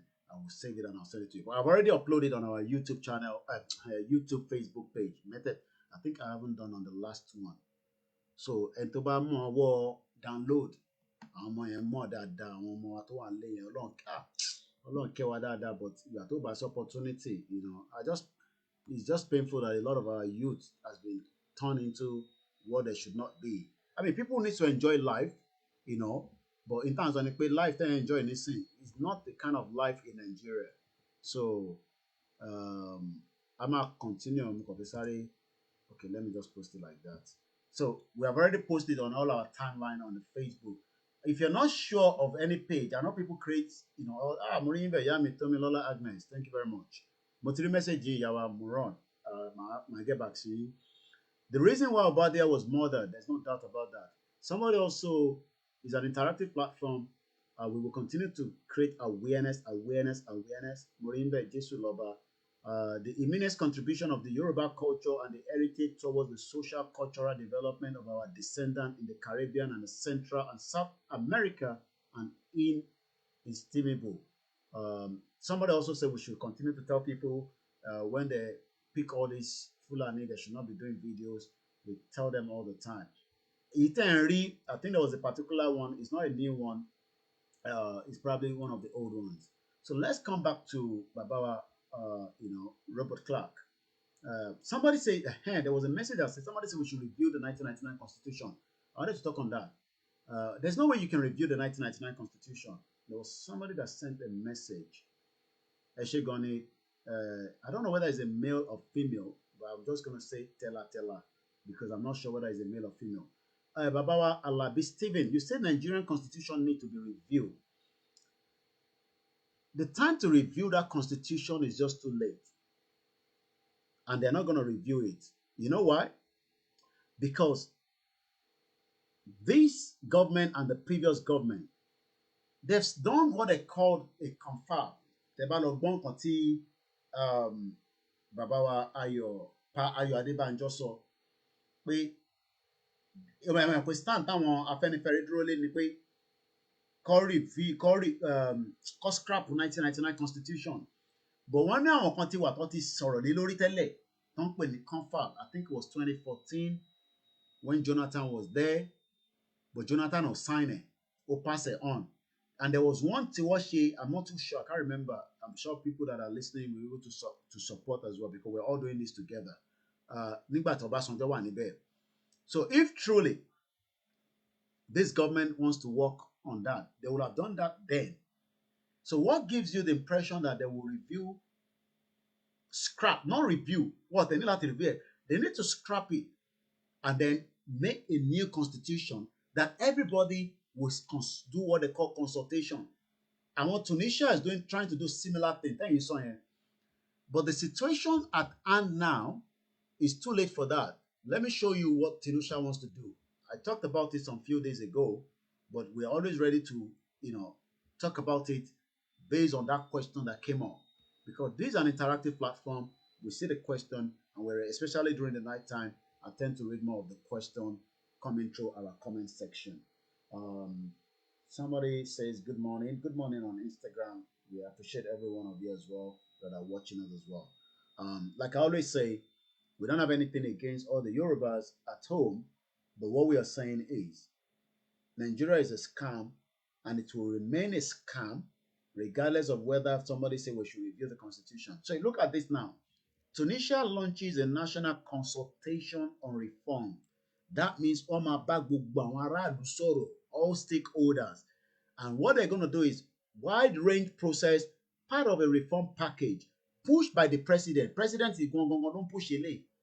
We help into drafting a new constitution. Because the previous constitution is a fraud as well, according to them. Tunisia has launched a wide range national consultation process that will help in drafting a new constitution. The North African country's technology ministry said, part of the reform package pushed by President Kayas. Hey, imagine if this APC government wanted to do the needful. They should have done that when they came in 2015, either to amend the 2014 confab and then launch something else out of it or start afresh. But I want to say 7 years down the line, they are just less than 17 months away. What gives you the hope that they're going to do so? And people have been talking about this constitution for a very long time. And that is where we come back to this video. This was 2016, just after the government came in. This video, Timon Play, was in June 20, 2016. Let's hear more from Robert Clark. And take that step and ask ourselves that question, how should we proceed? Why do you think that that is the case? Well, corruption is the bane of this country. The common man can easily be, seduced by money. If you have a leader within a community that is very vocal and strong, the politician will go to him. They bribe him. He changes his tone. so that you won't find people speaking out. Before this program started, I told you, I castigated you young ones, that you are not talking. You are not talking. Let me give you an example. Very good point, sir. And I appreciate you for saying that we are not talking. Now that we are talking, some people are still Morimbe, Yawa, Daniel, Agumbiade, welcome on board. Ìdòwú Akeem, mo kí yín, ẹ káàbọ̀ sórí ètò. Mo ń tó bẹ́ẹ̀ láti larúkọ mọ́ any one of us lórí. Tí bá pè yín, tọ̀wọ̀tọ̀wọ̀ ni mo fi ń pè gbogbo wa. Ó sàn kankan níbí báyìí. Only we are not talking. Bí a nígbà yẹn, Buhari ti wọlé, ìjọba Buhari máa tẹ́ wa lọ́rùn. Even though bó ṣe wọlé, bàbá Gọ́sìmẹ̀. Ta ló tẹ̀ máa ń pè sórí ètò nígbà yẹn náà? Mà ti gbúrò ìyá mi yẹn ti pẹ́. Manchester ló wà. I gotta check on her tomorrow. It's been a while. A ní bàbá Gọ́sìmẹ̀. Bàbá Gọ́sìmẹ̀. Ẹ mọ̀ pé nígbà tí Buhari wọlé, ó pẹ́ kó tó select cabinet, kó tó select minister. Wọ́n yàn pé kí ló ń ṣe bàbá ìkẹ́? People thought nígbà tó dé yẹn, he will go straight into it, deal with the Boko Haram. Àṣé ó wá parí agenda tí àwọn bàbá ńlá wọn parí. So if people are saying Buhari is bad, he is not bad. He's just doing what he has to do. Yes, ẹ ṣé gan-an ìyá wa Bọ́láńlé. We can no longer continue with this fraudulent country called Nigeria. Now, ẹ̀gbọ́n kan tí Robert Clark sọ, only a lot of us are not talking. We are not talking. I'm going to come back to my full screen. Tí bá ti sọ pé full screen, that means I'm out of that other broadcast here where you can see. Because only video kan, with the way this software, and those of you that are at home, probably you want to start broadcasting, maybe not literally Yoruba Nation, but for something else, start helping yourself bit by bit. I understand internet is quite expensive, but you can do a lot, to help and support yourself. Èyí tẹ́ bá ní oko kékeré lẹ́yìn ilé yín, ẹ dá ewédú síbẹ̀, ẹ dá ata síbẹ̀, ẹ gbìn ẹ̀gẹ́ kékeré, at least nǹkan tí ẹnu yín lè jẹ àti family yín. To understand? And continue to do that. Kò ṣe nǹkan tẹ́ fẹ́ lọ tà, but something that you can eat. Mo rí ẹ̀ńbẹ̀ Sodiq gbogbo Oṣòdì pátápátá, mo kí ẹ̀ńbẹ̀, mo kí gbogbo àwọn òfìkì, mo kí yín láti bíbá Ìkóìkí ó kí yín. Yínká Ayélókun says, the fact remains that all these professional politicians are not ready to let off Nigeria without a fight. We know that. And that is why we are saying to our people, we must be prepared for worst case scenario. Because they see Nigeria as their pot of honey, as pot of honey in your Biomo 28. The leader of the house had 28 children. Ono might be 30. And he's even making an amendment so that they can bring a polling unit right in front of his house because he's got 30 children. You can see the madness. So I totally agree with your comment there that they're not going to let us go. They see Nigeria as their pot of honey, but it is entirely up to every one of us to put a full stop. Robert Clark just said it. We are not talking. Now that we are talking, let me remind you of this video. They are all thieves. So if you think anything is going to change, hear what this man has to say. Senator Manso, can I just quickly clarify? Did I hear you say that you helped rig elections before now? Let me tell you one thing. Yes. Yes. I did. Because I'm now confessing the truth. Look, what do I mean? I don't have to go and change election. But when you provide money, you give money to INEC boys to help you if they see any chance that they should favor you. You provide. Politicians, if they see any chance will already. So Nigerians, wake up, make una wake up. Hear me. I'm not against any one of you. What we are saying is we are better off to live. Even this man says that, look, I'm tired now.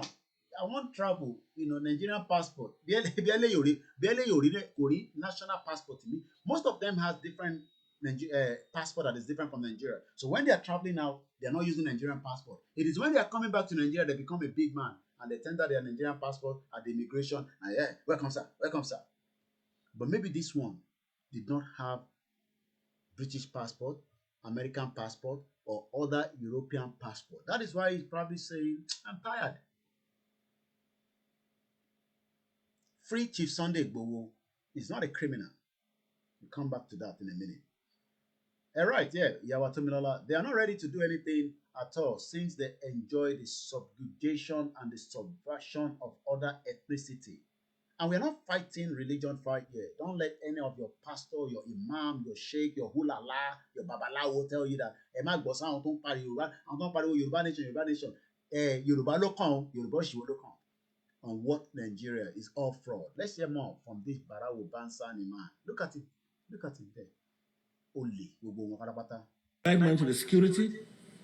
All our elections in the past, I've been in this game for about 40 years. 20 years. And I tell you, each time, it's not necessarily when I'm contesting election, but when my party sponsors a candidate. I would like that candidate to win election. And what we used to do before, we make provision for INEC, we make provision for security, we make provision for even agents of other parties, so that they will not, raise any objection to whatever we are able to get. So whether I rig myself or not, by providing those resources, financial inducement to the officials, I am rigging election. Do you think that we can diminish or remove that influence as 2019 approaches? I believe so, because you see, if people are born again like me and they refuse to do it, the players, unless we give before somebody will take, right? So don't give, and then you will not get a taker. You will not get a taker. Why you will not even ask me why am I thinking this way? Look, I am tired of being seen as a criminal in the streets of the world because we are in Nigeria. You assume that everybody is an innocent human being until it's proven otherwise.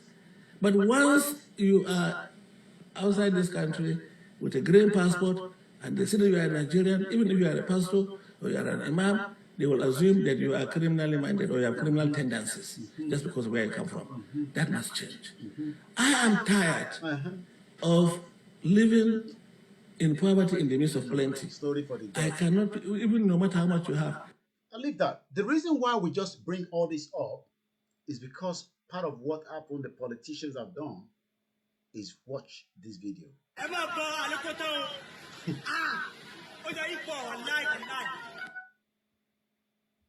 the government. Wickedness of the government.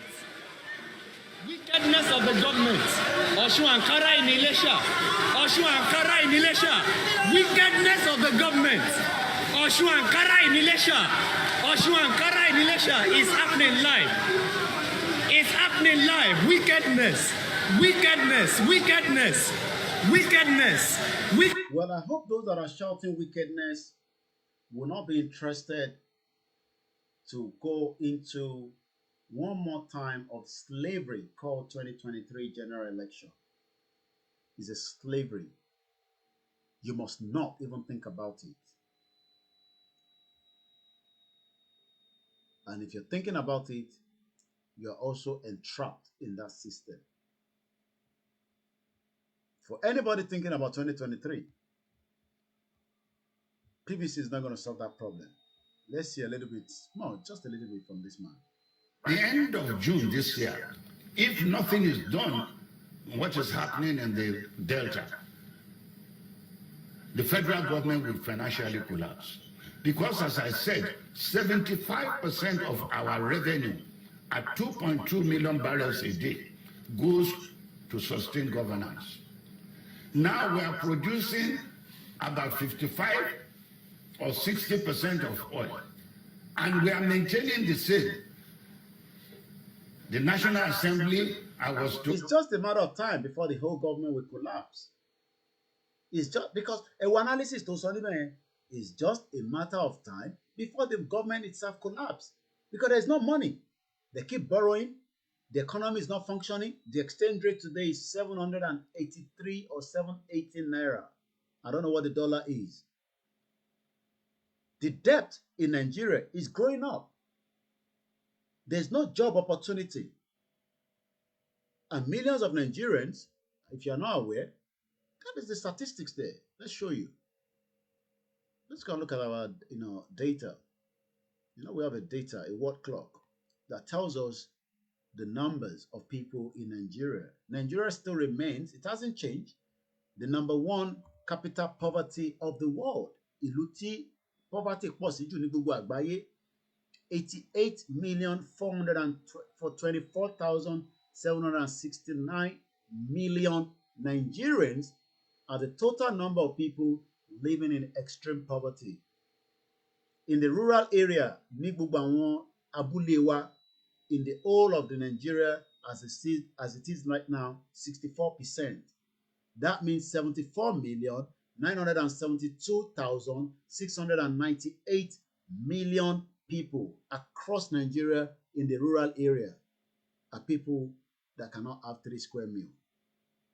In the urban city, big boys, big girls, big mama, 13,452,071.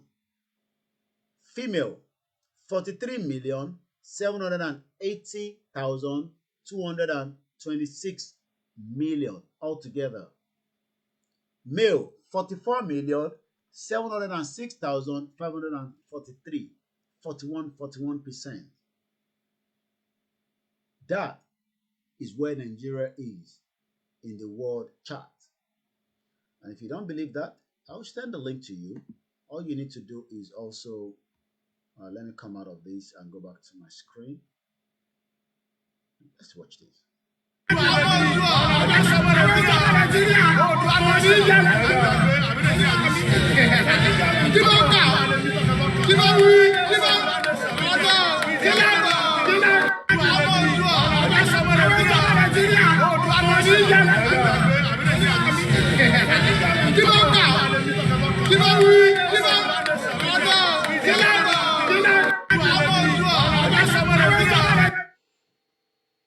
So that's the link.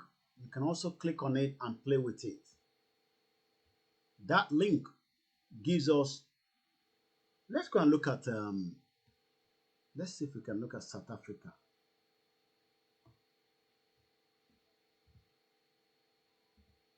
Let's look at South Africa.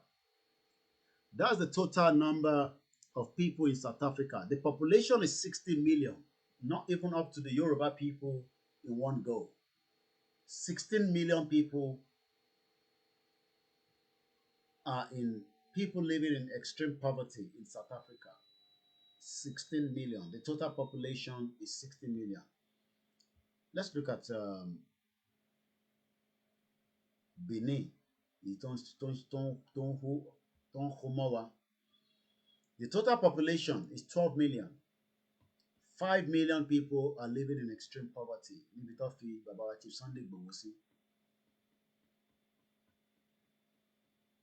Thank you very much. 12 million. Let's come back here again. Let's look at what country again.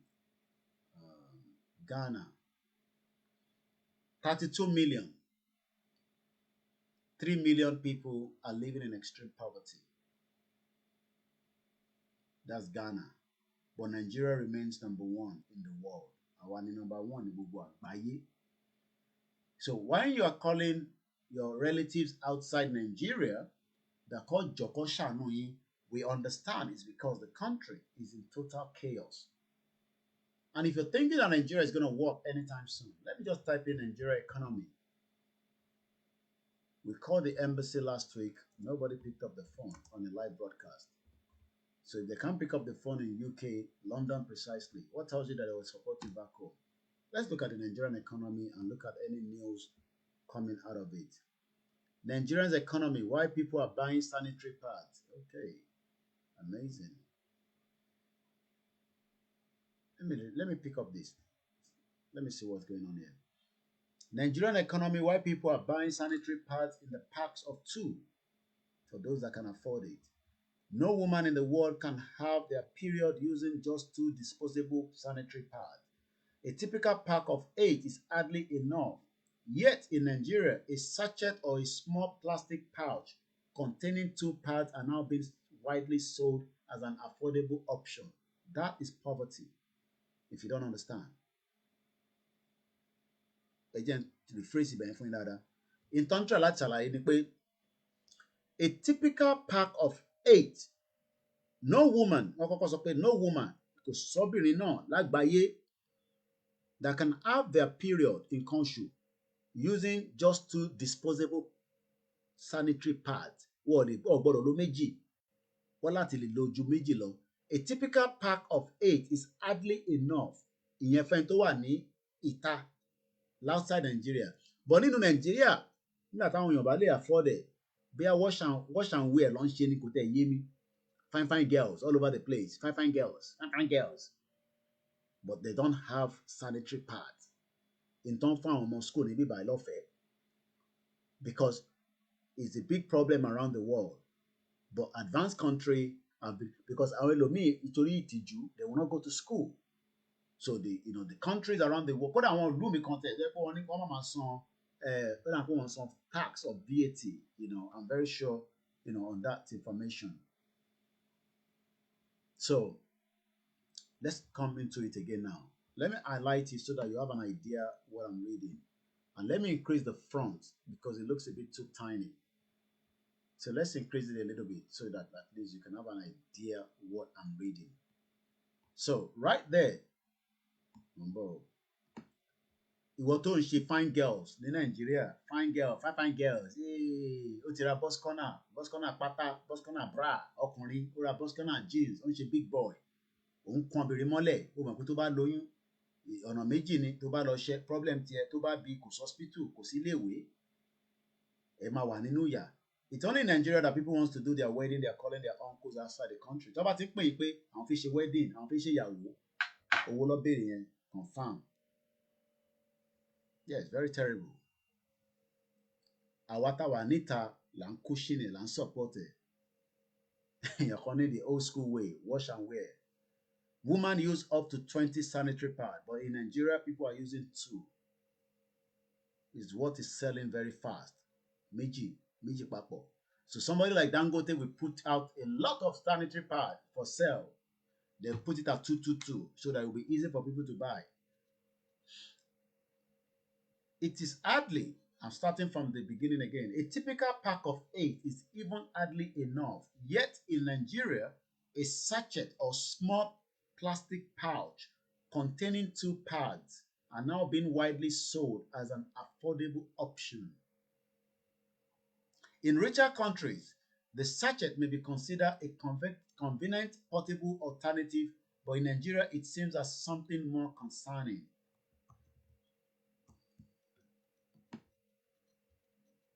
The appearance of the sanitary pads in these smaller packs was mind-boggling, according to women's health activist Dr. Chioma Iwakama. They do not represent conveniences, but rather a more difficult choice as some women are no longer able to afford to cover their whole period. So ẹni tó bá ń ṣe period fúnjọ́ 5, ẹ̀rí pé wàhálà ti dé báyìí. Fine girls. Àfi tó bá ní ọkùnrin tó ń support ẹ̀, àfi tó ní obìnrin tó ìyá kan tó ń support ẹ̀, àfi tó bá ní family tó jáde tó dáa. My show. I pity my people. Àwọn tó ń wò mí báyìí máa ń rò pé ṣé irọ́ ni mò ń pa ni? Ẹ̀yin tẹ́ wà lórí Instagram ẹ̀ kàn ń wò náà ẹ̀ sọ̀rọ̀. Ṣé irọ́ ni mò ń pa ni? Ìyẹn kan ní wash and reuse. Can you imagine that? Mo rí ń bẹ̀ King Afọ. Ṣé life tẹ fẹ́ kí Yorùbá máa gbé nìyẹn? Wash and wear sanitary pads. O lè má mọ̀ tán pè bẹ́ẹ̀, ẹlòmíràn máa pè kó ìdí kí ló ń pè bẹ́ẹ̀. Sanitary pad. On lele, let me show you the image. Nǹkan pè bẹ́ẹ̀ lele. Every woman must have it every month. Àfẹn tó bá padà tó di pé ó doyún. Ó láyìn tó bá lóyún gan sef, àwọn kan ṣì máa ń lò just for safety purpose. It's nothing, it's just normal thing. But because we are living in a country that does not respect your dignity. So if the Nigerian government does not respect your dignity to even protect yourself underneath there, what gives you the hope that the country will work? Because this is dignity. Dignity ló ń pele. Kò sọ́bìnrin kan lágbàáyé tí kò nílò. Dignity ló ń pè. So ìlú tó fún ẹ ní dignity, kí ló fún ẹ ní opportunity pé ìlú yẹn ó máa support ẹ. morally. Do you understand? Ìlú tó let's look at dignity. Kí ló ń pè ní dignity? Dignity. Kí ló ń pè bẹ́ẹ̀? Meaning of dignity. Pronunciation. Dignity. Dignity. Dignity. The state or quality of being worthy of honor or respect. Ó lè má yẹ bí ṣe ń pè dignity yẹn. Ọ̀pọ̀ òyìnbó yẹn nígbà mi ó máa ń dàbí kó pọ̀ jù. But nígbà tí mo ti pín sí wẹ́wẹ́ nísìnyí, o gbọ́dọ̀ tó sọ pé o understand nǹkan tí mo pè ní Dignity. The state pé obìnrin àǹtí mi tó wà nílé, ẹ̀gbọ́n mi, ẹ mọ̀ pé gbogbo àwọn ọmọ Yorùbá ẹ̀gbọ́n àtàbúrò ní gbogbo wa. O mọ̀ rí kò wá lè lo pad sí díẹ̀. So ṣé Nàìjíríà fún ní Dignity. honor, respect, ìwọ tó respect ìwòwò ẹ as obìnrin. Àwọn sọ̀rọ̀ Yorùbá nation. Yorùbá nation ló sọ kò lo pant tó wà ní díẹ̀ àtọkùnrin àtọbìnrin boss corner ni. À ń sọ̀rọ̀ Yorùbá nation. Ó ń shut ẹnu wa down. But bra tó wọ̀ boss corner kò yẹ̀ wò ni. Aṣọ tó wọ̀ boss corner kò yẹ̀ wò ni. Dignity ló ń pè. A composed or serious manner of style. Wọ́n ò wá ní ìjọba fún ẹ ní dignity. Ìwọ kò ń ṣe pé tó bá ń ṣiṣẹ́ is something sórí àwọn èèyàn sórí ó dà pé ìyá kan lélẹ̀ nísìnyí. Ó kàn máa wọnú store wa lọ rà fún rẹ ni. Let me show stores. Báyọ̀ pé mo rí fídíò kan. Everywhere ló ti ń tà. Bí a ti bá fi women sí lẹ́gbẹ̀ẹ́, mo kàn fi wo àwọn obìnrin náà ló sórí. Òde nísìnyí, hey fine girls. China made 85 billion sanitary pad. Tó bá jẹ́ pé Nàìjíríà gbádùn ní àwọn ẹ̀ka máa produce ẹ̀. China wá produce ẹ̀. Tó bá dé Nàìjíríà wá ṣètò yọ sí. Ẹ mọ̀ pé Nàìjíríà nìkan tó máa send bá ọmọ sọ́tẹ̀ out, ọmọ yọ bó bá wá ní páàkì márùn-ún wá yọ kúrò nínú ẹ̀ wá bẹ̀rẹ̀ sí ń ta lẹ́yọ. Nàìjíríà ni mo ti mọ̀ pé tó bá fẹ́ mu milk wá ní kó sáré lọ ra sachet milk wá. Ìlú òṣì odindi tin milk ló wà. Ó rò pé wọ́n parọ́ ni máa fi wọ́n ẹ̀ kí wọ́n parọ́. Òun lè léyìí sí. Òun dà ókè àti mi tó wà ní péjì kan àti lágbó ti tán nílé. Mo jẹ́rìí. Family tí mo ní ìyàwó mi ò ní kò ní tójú tì mí láyé. Mo rò pé ó wà ní fridge ni. Tí bá fi lọ mu milk nísìnyí torí òun ló wà lọ́wọ́ mi yẹn wá sí full screen kó lè rí dáadáa. Ṣé wọ́n náà lè sáré ṣe tí mo ṣe yẹn? Wọnú kitchen ẹ lọ kó lọ mú milk jáde kó fi hàn mí. Kó ṣe screenshot ẹ kó send ẹ sí mi àgbàlagbà orí mílíkì alágolo. Báwo bó ṣe ń dún yànmọ̀yànmọ̀. Èmi àti wàlátà ti mu tíì nígbà tó dọ́dọ̀ mi lálẹ́ yìí. Kí wàlátà wá wọnú ilé kó ní Kóìkì ní màmá kó lọ ṣe tíì wá kó wá gbé tíì fún wàlátà kó wá máa wo tíì yẹn kò sí mílíkì inú ẹ̀ kó tún wá tọ̀wò kò sí ṣúgà bẹ́ẹ̀. Ẹ mọ̀ ká máa wò mí pé tó bá yẹ pé Yorùbá nation yóò gbẹ ó jẹ́ tètè kúrò nídìí ẹ̀ kó tètè bọ́ sí ìgboro kó lọ ṣiṣẹ́. Ṣé n tí mò ń sọ ṣé irọ́ ni mò ń pa ni practical ni mò ń sọ fún ẹ. Mo ṣí fridge nígbà tí mo rí mílíkì àyà mi já mi pé Kóìkì mo dẹ̀ ti lọ ló máa gbé fresh milk jáde náà bọ́ mo mọ ilé tí mo ń gbé nígbà tí yàn níyàwó tó dáa mo ṣe cupboard last one náà ni mílíkì alágolo wàlátà wọ ló mú ìta mú tọ́nu fridge yẹn. Tó bá dẹ̀ pé irọ́ ló ń pa ni màá lọ wọnú kíní kan ó dà pé tin milk la lò ẹ jẹ́ ń wò ó ló gbé ènìyàn àṣọ wà náà.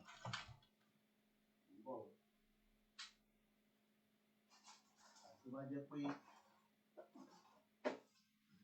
tí milk kan náà fi bá wa kù ó ṣe tí milk ó láwọn ọmọ tá a mú léyìn sórí òun lélẹ́yìí kitchen mi ló wà lẹ́yìn sórí alágolo ni eléyìí malt a fi jẹ dòdò àti ẹja wàlátà náà jẹ́ ń bẹ́ o òun lélẹ́yìí ìlú òṣì àgbàlagbà òun dúró kí politician fún ẹ lówó kó lọ máa mu mọ́tà Guinness nítorí owó tó fi gbà lọ́wọ́ politician ojú òtí ẹ bàbá 40 ìyá 50 à ń sọ pé ká gba Yorùbá nation káyé yín lè dá ìgbà tó tẹ̀ tó lo pátá sídìí idiot stupid country. Mo rò pé àkùtù wò pé mo ní àníṣe létí mo ṣẹ́rí agolo yẹ èyí tá a mú tán lélẹ̀ ṣẹ́rí tea bag orí tébù lówó ẹ̀mí tó wà lọ ń tọwọ́ bọ bíi lọ́mọ tẹ̀ dààmú mi gan sẹ́ẹ̀ mo tó wà lọ ń tọwọ́ bọ nú bíi òun lélẹ̀ sórí ó lè rò pé alágolo méjì ni èyí tó sì ṣe eléyìí ti tán eléyìí tó tuntun leléyìí òun ni ìmọ̀ àti wà látà kí wà látà wá dé nísìn kó náà fẹ́ mu tíì kó ní kò sí mílìkì nínú ilé tí bá délé ẹ̀ nísìn ṣé tí bá béèrè pé kó lọ bá mi gbómi kaná jẹ́ oníná ìlú òṣì pyjamas ló wà nídìí mi máa wò dé mi o ẹlòmíì ti ń wò sàlẹ̀ nísìn pé ó fi kó ìdíkó sísàlẹ̀ yìí pyjamas ni ó lè padà sínú bí ìpanu kitchen ni àwọn náà máa ń sèvù náà ni kò sí point kó o máa tanná kalẹ̀ nígbà tí máa mu tíì lálẹ́ yìí àgbàlagbà age 40 ò rí mílíkì mu à ń sọ Yorùbá nation kí mi dá sọ yẹn ò yé mi o Ọlọ́run ní jẹ́ ó yí ẹ bọ́ bra tó máa wọ̀ bọ́sikọ́nà ní Yaba bọ́sikọ́nà ní Londo ní Kwara ní Kogi àwọn ará Kwara tó wá sẹ́kọ̀ọ́ wá tó bẹ̀ẹ̀nẹ̀dẹ̀ náà náà gbogbo wọn máa ń ná ní sìtọ́jú lọ́wọ́ kó bọ́sikọ́nà wà ayé wa ti wá bàjẹ́ gẹ́gẹ́ bí Yorùbá wọ́n ti ba ayé wa jẹ́ wọ́n ti ba mental faculty wa wọ́n ti bàjẹ́ ẹlòmíì à ń sọ Yorùbá nation Yorùbá nation náà sọ Yorùbá nation èmi ẹ́sítàgà fún láì wèrè èmi náà ní Bible mo ní Quran nínú ilé but mo lálàáfíà mo lè má lówó lákàùnt but mo lálàáfíà tí ìbá ti kọjá ìyára mi mo ń bí wà látà mo ní insurance èlò ní insurance mi oní insurance ti lọ sókè gan-an epo £100 ló ń gbé wà látà lọ sí ibiṣẹ́ láti ilé ẹ̀ every week £100 ìlú òṣì ìlú jágbajàgba ìlú jẹ́ kẹrẹ àwọn politician kọ́ máa sáré gidi ẹ̀ ń dúró kíkọ́ ìkì fún yín ní ọ̀dà ẹ̀ tí ìyá máa mú tíyà yẹn bá mú yín dáadáa ẹ̀ jáde ṣe bá a ṣe ń dán mílíkì ni Adékúnlé nìyẹn ní síjọ́ tí mo rí tájọ́ pàdé Adékúnlé lélẹ́yìí ó kí bẹ̀m̀bẹ̀ mu ní electrician ni wọ́n respect l'Amẹ́ríkà contract ńláńlá ló ń gbà l'Amẹ́ríkà má béèrè owó lọ́wọ́ ẹ̀ èmi nìkan ló lè fún lówó. wọ́n ní Kàtàǹgòwá mo débẹ̀ lábúlé Ẹ̀gbá kí ló jẹ́ bẹ́ẹ̀ Kóìkì mo dé Kàtàǹgòwá yẹn rí wọ́n wá ń ta sachet milk ṣẹ́rí milk tí mo fi wọ̀nyí nísìnyí kí Dangote àwọn olórí burúkú ọ̀sọ̀wádìí táàpẹ̀ ó mọ̀ pé dọ̀tí ni wọ́n lọ ń ṣe milk ní sachet ó mọ̀ poverty ni ewu làbọ̀rọ̀ máa ra sachet milk nígbà tá alágolo wà ń bẹ̀ èèyàn mélòó ló lè ra alágolo èlò ló ń ta gan Nàìjíríà ní sáyẹntẹ́ wà ń lé ẹjọ́ èlò ló ń ta alágolo idiot àwọn sọ Yorùbá nation àǹtí ẹ̀ wèrè kan wá jókòó sí London tó ń sọ fún ẹ pé kí gbogbo àwọn ọmọ tó wà nínú ilé labroad free bus pass wọ́n kì í sanwó bọ́ọ̀sì mo dé Kàtàǹgòwá yẹn. Yes, it's so sad and pathetic, unimaginable what our people are undergoing. Wọ́n mọ̀ pé inú bí àwa fún àwọn nǹkan tí mo sọ yìí, èyí tó ń bá àyàn nú jẹ́ ni. Èyí tó ń bá àyàn nú jẹ́. Ìbá ti wà látà àti rẹ́rìn yóyóyó léde. Bọ̀bọ́ kan wà tó máa ń ṣe link up lórí Facebook. Nàìjíríà, ìyà ń já wọn yan. Gẹ́ọ̀ yẹn Nàìjíríà ló wà, mo mọ̀ bí tí bọ̀bọ́ yẹn wà, bí Nàìjíríà nìyẹn náà wà. But wàhálà tàtẹ̀ ní ká stream ẹ̀ mo ní bàbá ilé rẹ̀ kó bí a mo fẹ́ máa blog òun ìgbà tó dẹ̀ ṣe blogging ni mò ń ṣe but àwọn ìtẹ́ bá wo fídíò yẹn mọ̀ fún yẹn máa káàkiri lórí Facebook oríṣiríṣi ló wà ó máa ń ṣe link up ọmọ tó ń pè link up ẹ̀ tó ń wáyàwó tó ń wọ́kọ kò sí nǹkan tó sì lórí Facebook but girl tí wọ́n ń ṣe link up fún yẹn Adékúnlé ó máa ṣe rẹ́rìn lálẹ́ ìyọ́ náà ó wá tan torchlight sórí báyìí kò sí ná fine girl ọmọ yẹn fine lóòótọ́ ó wá tan torchlight sójú bàbá yẹn wá bí pé ẹ níná ni ó náà níná ẹ ní kú rẹ yìí politician yìí ó tan torchlight fóònù torchlight ni ọ̀rẹ́ mọ̀ pé yàrá máa ṣe tanná sọ́bẹ̀ mo máa ń sọ fún wàhálà pé bọ̀bọ̀ tí ó wà bí bọ̀bọ̀ yìí ló fẹ́ yàwó because girl definitely ló dáhùn pé wọ́n fẹ́ link up pẹ̀lú ẹ̀ mo ní bọ̀bọ̀ yìí jẹ́ máa jẹ́ kọ́ fún ẹ ní link up eléyìí kò link up eléyìí tó ríran dáadáa lálẹ́ yìí ó tọ́ ṣojú wọ́n yẹ nígbà tó bá gbé wọnú yàrá ló máa pé kí lélẹ́yìí kẹ́ messed up country on a serious note they've messed up the lives of millions of Nigerians they're walking around them that's why everybody wants to an average Nigerian will kill you ṣẹlẹ̀ ní tẹ́ sọ pé ẹ wà labroad náà sọ pé ká tètè kúrò Nàìjíríà nìsín wá waste yín dànù ẹ̀jẹ̀ wà lójú àwọn ọmọ kéékèèké yẹn nílé kíní kan wọ́n pẹ̀lú pé àwa láṣẹ ní sympathy ẹ̀rọ àwọn ọmọ kéékèèké kan èmi ò ní ṣọ́ ẹ̀ tó lọ bọ́gù chop àwọn ọmọ yẹn wọ́n ju 13 lọ 11 12 wọ́n jáde lóru ní 12 a.m. wọ́n lọ bọ́gù shop.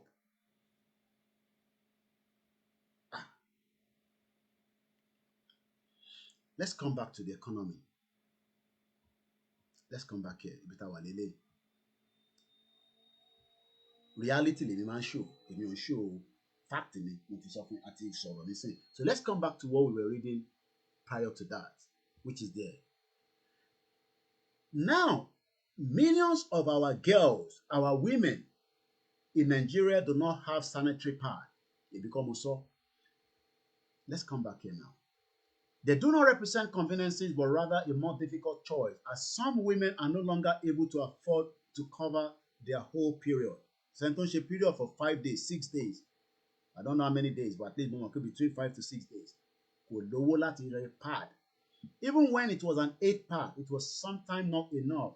So now people buy the sachet and start picking what they use, what day to use it. Long. Ara sachet. And Monday.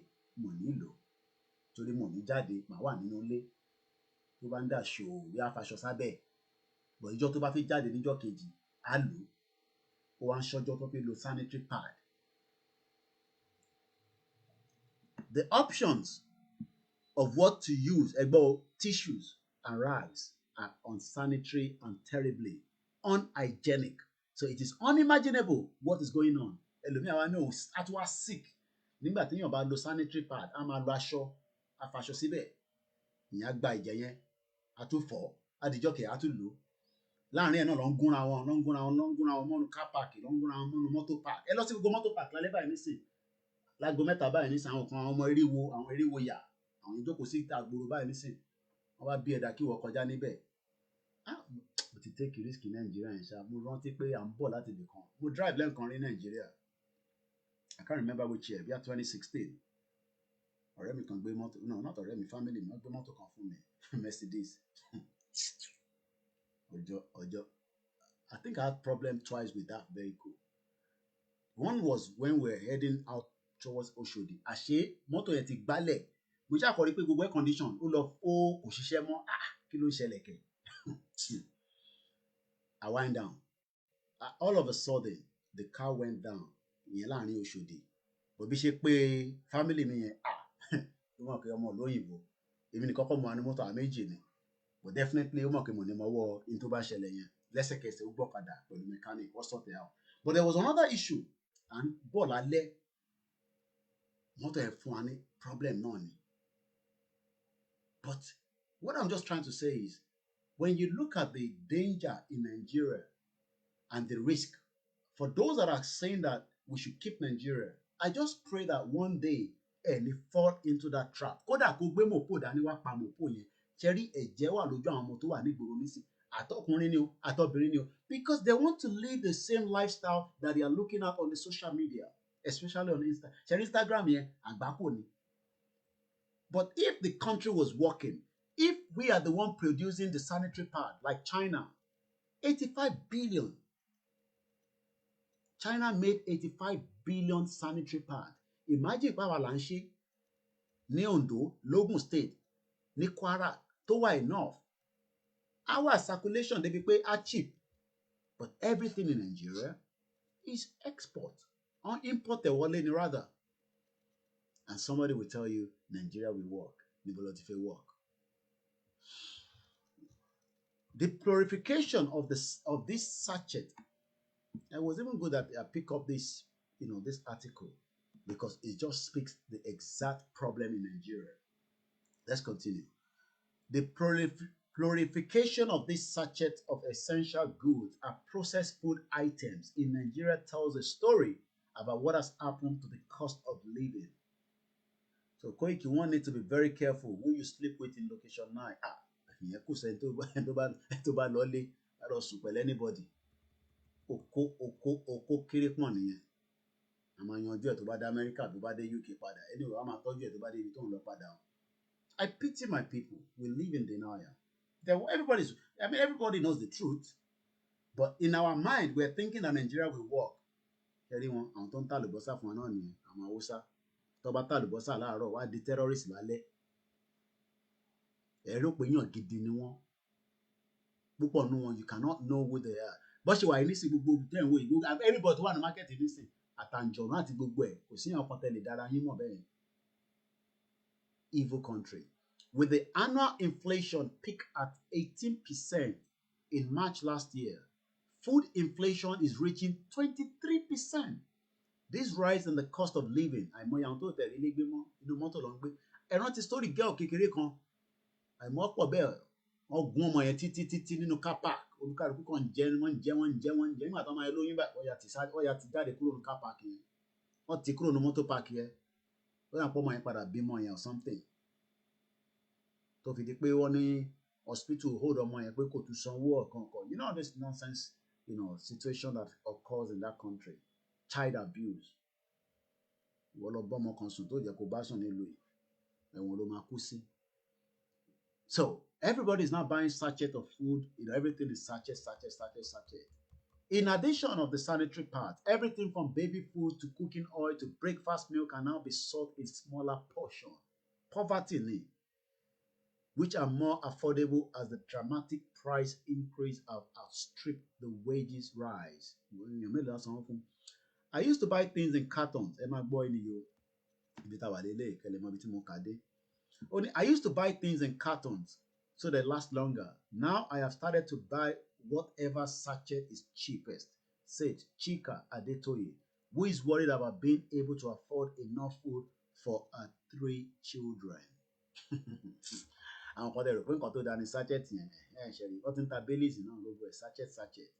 The sachet phenomenon began to be noticed towards the end of 2020 as photos were shared on social media of items that consumers believe had not been seen in smaller packs before, including a Baileys. Olerago Baileys, you are the Kunlenis and one Ulier in Simon Jerry, like that she shared that Punta Comoda at the Texas. What you are where I will be buying at Baileys, mommy and daddy. Want to one ladies in sachet in a colic work for repete. Sorry for me, sachet to come in 100 naira. Sorry for me, sachet to come in. Tó bá wá gbà tán á lọ sórí motorway á lọ máa já fóònù gbà wàlátà ni wọ́n ti já fóònù àbúrò òun gbà jágbà kódà wọ́n ní tó bá jókòó sáàrin àárín mọ́tò gan níbi èèyàn mẹ́ta wọ́n tún jágbà. Ìlú òṣì, ìlú tó ti àlákà, inú àwọn yẹn wá ń dùn. À ń ra sachet. Look at it, Nigerian food inflation between 2009 of this shit old government. Annual percentage, it lost 27% as at November last year. Oden grown in lójoojúmọ́, the exchange rate as at yesterday was 780 naira to £1. So it's just the beginning. Hey, Timantombo, you are playing with fire. You think we coming out and doing all this talking? I want you to take me, ẹ má bínú. I'll actually miss a call by. Let's go and take the calls again. I have 2 calls that have come through. I'll call you back. Mo ti ń pè yín padà o. Number you was saved, but your number ends with 57. Mo rí pé dé fìlà bí ṣé fìlà àwọn Fúlàní lè dé nàbí ti Yorùbá. Mo ti ń pè yín padà. Hopefully it connects. Àwọn tó ń ṣe fóònù wà lẹ́nu jọ́nà. Ẹ ti wọlé bàbá wa. Mo ní ṣé fìlà àwọn Fúlàní ni àbí ti Yorùbá àbí ti Haúsá. Ẹ káàbọ̀ sórí ètò. Àwa ni bàbá wa, ẹ káàbọ̀. Ẹ ti wà lójú ọpọ́n, ẹja gbọ́ tí n tẹ́ bá wa sọ sà. All right, gbogbo kan tó ń ṣẹlẹ̀ yẹn fake ni òfò náà wà mú bọ̀ nbẹ̀ in fact gbogbo strategy tí wọ́n lò láti sọ pé àwọn ò bá tara wọn irú vice president yẹn àti Tinubu fake ni ògùn tí wọ́n ṣe yẹn strategy ni òye yẹn bọ̀ gbogbo ẹ̀ náà òfò náà wà mú bọ̀ nbẹ̀ because wọ́n ń try láti fìyà jẹ àwọn aráàlú yẹn ni. Gbogbo nǹkan tí wọ́n ṣe gan wọn ò ní plan future ò sí fún kò sí blueprint. Ìjọba tó bá wà tó bá sí blueprint okay irú nígbà tá a wà ń bá yẹ gbogbo nǹkan wọ́n ti ní design 5 years 10 years sílẹ̀. Ìgbà tí mo dé sí ìlú ní ferry bẹ́ẹ̀ a máa mú láti Stanley Island tá a bá ń lọ sí City. Tẹ́ bá débẹ̀ lọ́la ó máa change. Wọ́n ti ní blueprint kan tó máa ṣe in next 5 years. Kí lẹ ní kó tiẹ̀ jẹ́ pé iná nìkan lẹ ṣe láàrin 4 years for Nigerians they will appreciate it. Ìjọba lo 8 years 8 good years. Ní kankan mú jáde. Ẹ dẹ̀ promise aráàlú good health security gbogbo nǹkan tẹ́ fi campaign ẹ̀. Ìwọ náà ló dẹ̀ gbé máa yí wa ìwọ ló fi campaign ìwọ ló gbé wá fún wa. If he's gonna do it he's gonna do that. Okay 0 tàbí kí la fẹ́ fún ẹ f náà la máa fún ẹ. Ìwọ náà lọ pọ̀ tó fẹ́ wá kí ló fẹ́ ṣe. Níbi ká ṣe remind tèmi Tinubu ó kàn fẹ́ fi ṣe pé okay I was once a president kan tó fẹ́ ṣe nìyẹn kò ní kankan tó bá fẹ́ ṣe nìyẹn. Kó fẹ́ máa bọ̀ ní White House yín náà ni kó lè wá rí ẹni tó bá wà níbẹ̀. Ẹ ti gẹ̀ẹ́tẹ̀ kó lè máa lọ káàkiri country kó lè máa bá àwọn president ló máa ṣe meeting nǹkan tó fẹ́ nìyẹn. Ó ti pọ̀ fún jù. Ó ti lówó tẹ̀ kí ló tó ń wá. Orúkọ yẹn ló ń fẹ́ prestige yẹn ló fẹ́ being the president to call him as a president. Bí ọ̀rọ̀ tẹ́ sọ gbogbo program ẹ ṣe ń bẹ̀rẹ̀ lẹ́ẹ̀kan pé Yorùbá ló kàn kò sí nǹkan tó jẹ́ Yorùbá ló kàn. Gbogbo strategy wọn láti mú Chief Sunday Igboho sí Kútọ̀nù. Wọ́n strategy ni àwọn náà àwa Yorùbá náà ni. Àwa Yorùbá ni àwọn ló máa lọ sọ fáwọn Haúsá yẹn pé ẹ̀jẹ̀ bá ti mú lẹ̀ ẹ̀ fi síbẹ̀ yẹn náà so that ká lè bá lè accomplish mission wa fún election. Nǹkan tó wà wájú wọn nìyẹn ó lè ní gbogbo wọn. They don't have anything to offer. I'm telling you ní July àwọn ọmọ kékeré kan tó jẹ́ ọmọ kékeré ká kó wọn lọ sílé ní fún Iléyá. Mo ti lọ lé since 2014.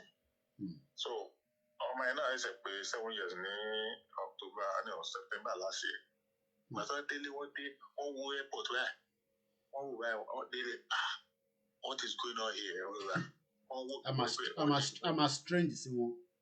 Ó strange sí wọn ìkan 6 ìkan 4. A strange sí wọn ọmọ kékeré. Ìkan 2. Wàá sí Adéko okay àmú passport lọ. Gbogbo nǹkan tí ó máa rà dáadáa yẹn sọ pé tẹ́ ẹ bá mú passport yín lọ́wọ́ Nigeria ẹ tẹ̀lé má ní Nigeria passport gan tó bá ti expire irọ́ ni wọ́n ń jẹ́ bẹ́ẹ̀. Owó lẹ máa san owó ni. Kí ló kọ owó àyè náà? Kí ló kọ owó àyè? Ṣé Àbíkẹ́ Rábírí? Àbíkẹ́ 419 mà ni woman yẹn. That woman is a fucking liar. 419 gidi ni. 419 wo tẹ bá dé Nigeria house wọn ní Marathi níbà. Ní Marathi níbà Hausa ló kún bẹ̀. Everywhere ní sẹ́ẹ̀ títí débi báyìí. Hausa ló kún bẹ̀ yẹn. Owó tá a fi ṣe passport Nàìjíríà ó ju owó passport America lọ.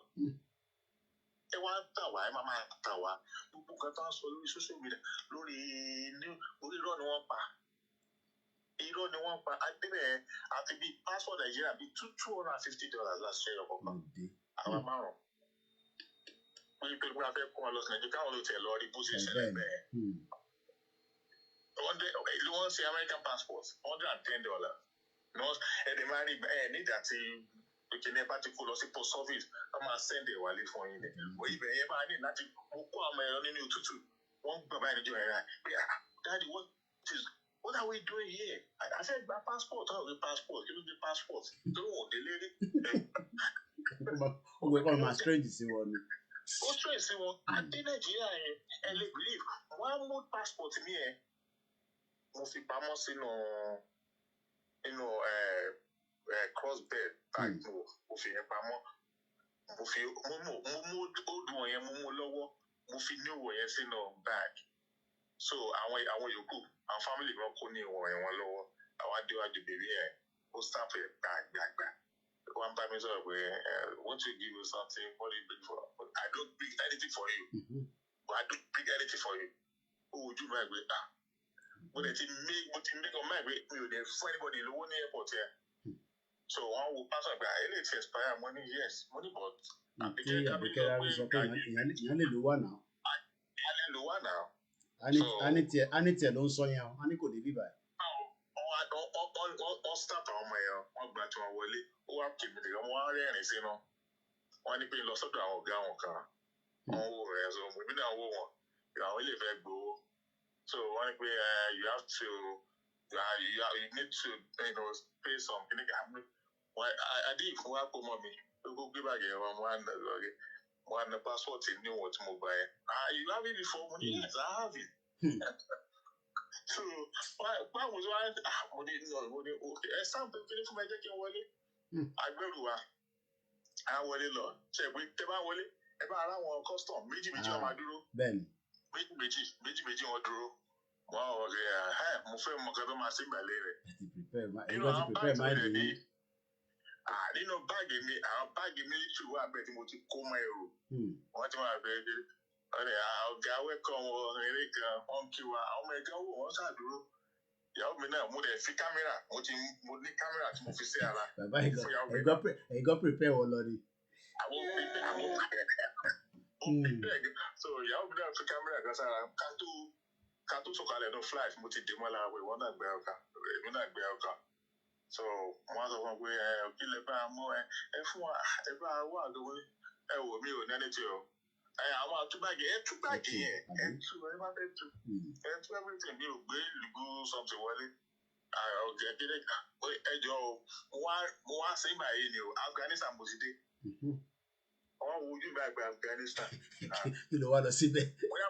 I'm a serviceman àwọn tó wò jà ọ̀gá ẹ máa lọ ẹ má wọrí so corruption yẹn ti wà nígbà tí ò bá ti sọ lórí wọ́n ní tí orí bá bàjẹ́ gbogbo ara ló ti bàjẹ́ yẹn. And it's still just the buttress that is still about the blueprint. A system must have a blueprint.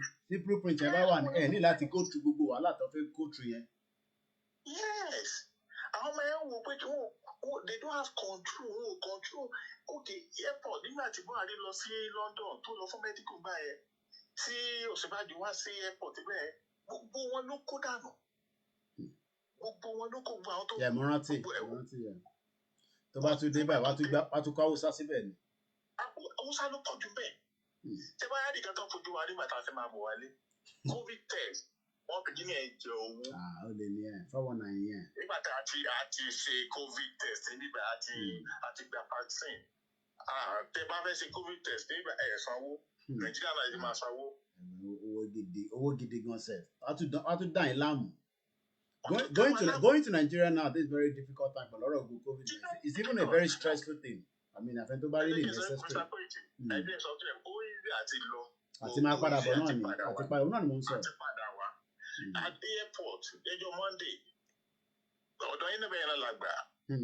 British Airlines afẹ́gbẹ́ so wọ́n ní flight máa gbéra ní 10:30. Ẹ̀ ti close the gate. Ẹ̀ ti close the gate ní 8 o'clock. Mo ní what the hell?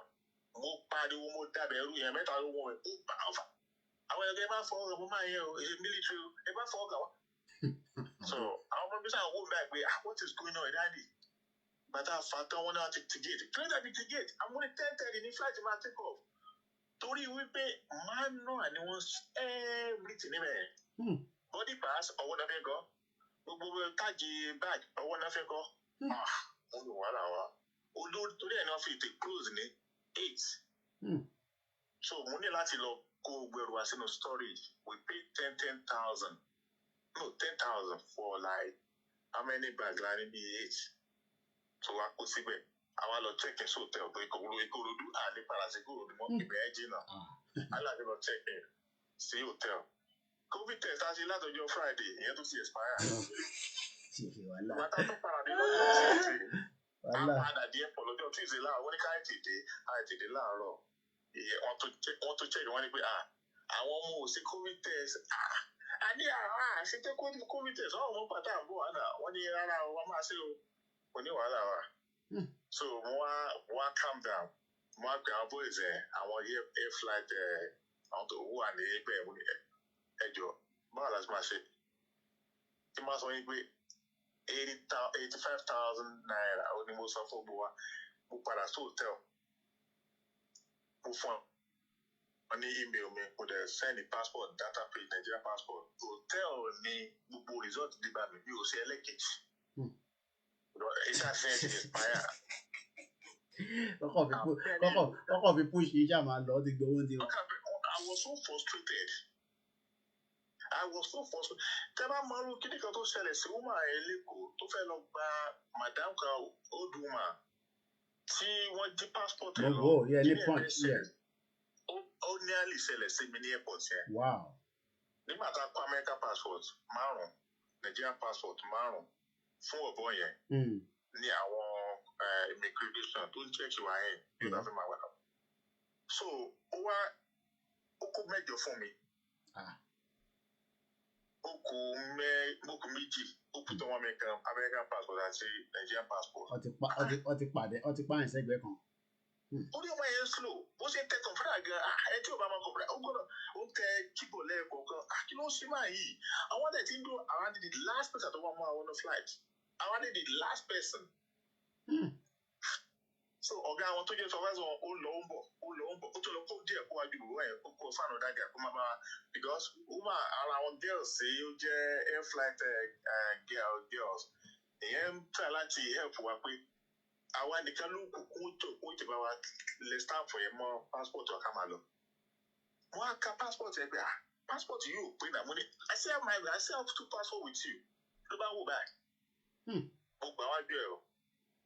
Tó bá pẹ́ ti lọ bọ́ọ̀dì ni that's it. Tá a bá ti lọ bọ́ọ̀dì tá a bá dé UK wàhálà ni. Wow. Tá a bá dé UK ìyá ká máa fọwọ́ gba orí ni. Bẹ̀rẹ̀ àwọn yẹn bá fẹ́ check ẹ̀ wáyé yẹn bá fẹ́ check ẹ̀ níbẹ̀ yẹn. Ìyàwó di tó dẹ́ pé kò dá kọ̀kọ́ bọ̀. Ìyá ti pé kó dé ẹ̀ máa kà máa fọwọ́ gba orí ara mi pé what is going on here.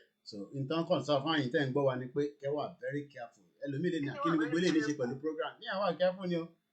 Àní ìyá yẹn dé ọ̀dẹ̀ ni. Èmi mọ fídíò yẹn lórí punch. Ìyá yẹn dé ọ̀dẹ̀ ni.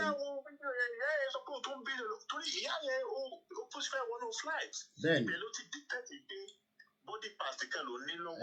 Ìyá yẹn smart ni nǹkan tó wáyé pé ẹlòmíì tó akọ̀ ti wọlé lọ ni. Inú orí flight ló ti máa sọ pé àwọn èrè nílá lóhùn wọn nínú mama go wọ́n ti plane nìyẹn wọ́n ti dànù ló lọ nìyẹn. Àdótẹ̀sí lọ́sí kò sí wa Nàìjíríà. Wà Nàìjíríà yẹn no control. Government is not controlling nothing. Yes. Iná ọ̀nà ọ̀dà iná ò sí. What are we kí la máa fẹ́ sọ ká máa fẹ́ máa ṣe election fún? Election lọ́wọ́. Referendum la need. That's it. Referendum la need. That's the only way out. Ẹ ṣe gan ni bàbá wa. That's the only way out. Thank you very much. I appreciate it. Thank you. Ẹ ṣe gan ni. Thank you very much. I can see that. I don't have the number saved before. I can see that. Thank you very much. All right, my savior. Ẹ ṣe gan ni. Ẹ bá ń kẹ́ wọn mọ̀ àti family. We're doing this because of the next generation and ourselves. Yeah, and that's the only thing that a lot of people don't understand. Ẹ ṣe gan ni. Thanks very much. Ẹ̀yin tí ẹ wà nílé tẹ̀ ń gbọ́ wa. Ọ̀nà ọgbọ́n lọ́gbọ́n làbí ìṣẹ́gbọ́n. Èmi ò ní ẹni tó bá fi lọ́lé kẹ́ máa lọ. Let's try another caller that I missed. I'm calling you back if you're still on the air, on the line watching us. If otherwise, it's coming up to 19 minutes past the 29th. Àárọ̀ ìfẹ́ ìtẹ́ bá wà ní Paris. Ẹ try láti darapọ̀ mọ́ àwọn tí wọ́n máa ṣe peaceful rally fún bàbá wa olóyè Chief Sunday Adéyẹmọ tí gbogbo wa mọ̀ sí Ìgbòho Òòṣà. That rally is holding in Paris in front of the Benin Embassy. It is very, very important that we all do what we can do to make sure that he get his freedom. Like I always say, spiritually, that gene stuff we hold Baba, we've broken it. But what we just need to do is just make sure we continue to push every effort so that we can get him out, as quickly as possible. We can only continue to pray for him, for strong, where he is, because it's not easy to be kept somewhere, for that long, 6 months, and he's still counting until he get his freedom. A lot of people will be asking, Koiki, kí ló ń ṣẹlẹ̀ gangan náà? Ṣé ká lọ sí court ni ká ṣe this? They're pushing all efforts, every barrel and juicy Benin Republic. But again, if individuals want to do what they think that it's needful, you can start that process. And if you need any kind of documentation towards that, you can reach out. We can see how we can facilitate that in terms of from your own perspective. Groups of people, individuals can do what they have to do. I believe that he's been held against his will because he's an high-profile person. He hasn't committed a crime, but the Nigerian politicians precisely, and some of our traditional rulers and the military caucus in Nigeria, present and past, do not want him out of Benin Republic. And that's the fact. And nobody can deny that. What we make sure pé Ìgbòho wà níbi tó wà yẹn continuously. Eshegoni Babatunde Moshood. I guess that is the caller that we just had now. Thank you very much. Okay, yeah, I think definitely that's the person. I appreciate it. I'm going to save that number so that we can have you on our system here as well, so that the next time I will know where Lati Ilu America. Like I always say, Tinubu is just trying to be relevant.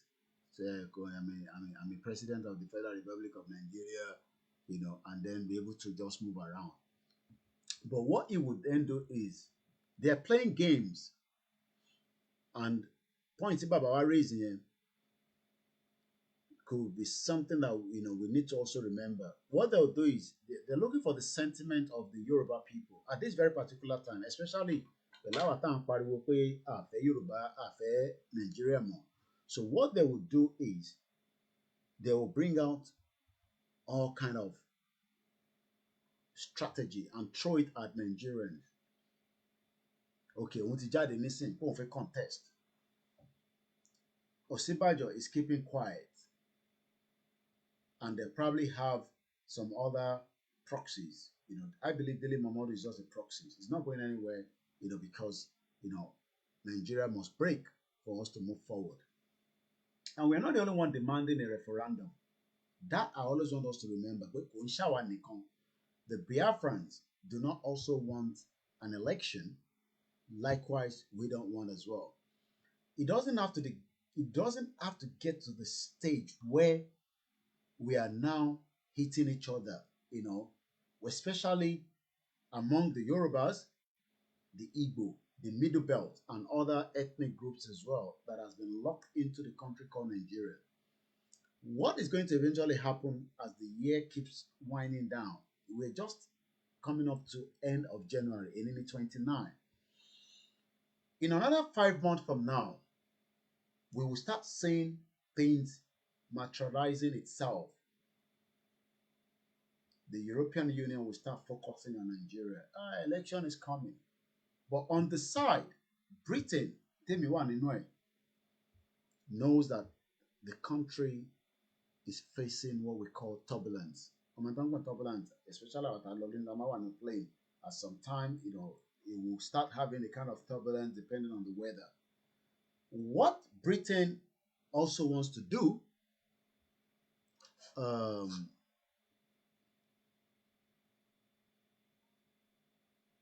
my son video is saying, Yawa, am I worried? I still have to, because already laptop lower. So I have to kind of send it through the WhatsApp, and then I can't do that now on the program, but later on I'll do so. What Britain will be looking at now is plan B to Z. And I know what I'm talking about. Britain knows that even Tiawa will react. I'm just giving an example now. Tawa will react. And Biafrans might react to the situation that is happening. Biafra on the Joko, Kinamde Kanu wà níbẹ̀ yẹn títí di 2023. Ẹgbọ́n mi dáadáa. àwọn Biafrans wọn ò ní jókòó kí Nnamdi Kanu wà ní ọwọ́ DSS kọ́ wá náà pé lọ ṣe election ní 2023. So we must prepare for all kind of eventuality. So kí ni opinion international community as we're heading to 2023? Because if you think that they are not hearing all these self-determination, all these agitation, all these complaints that is happening in Nigeria, you'll be fooling ourselves. All the international communities, I believe, will start putting a memo within especially their embassy to prepare for what we can call evacuation.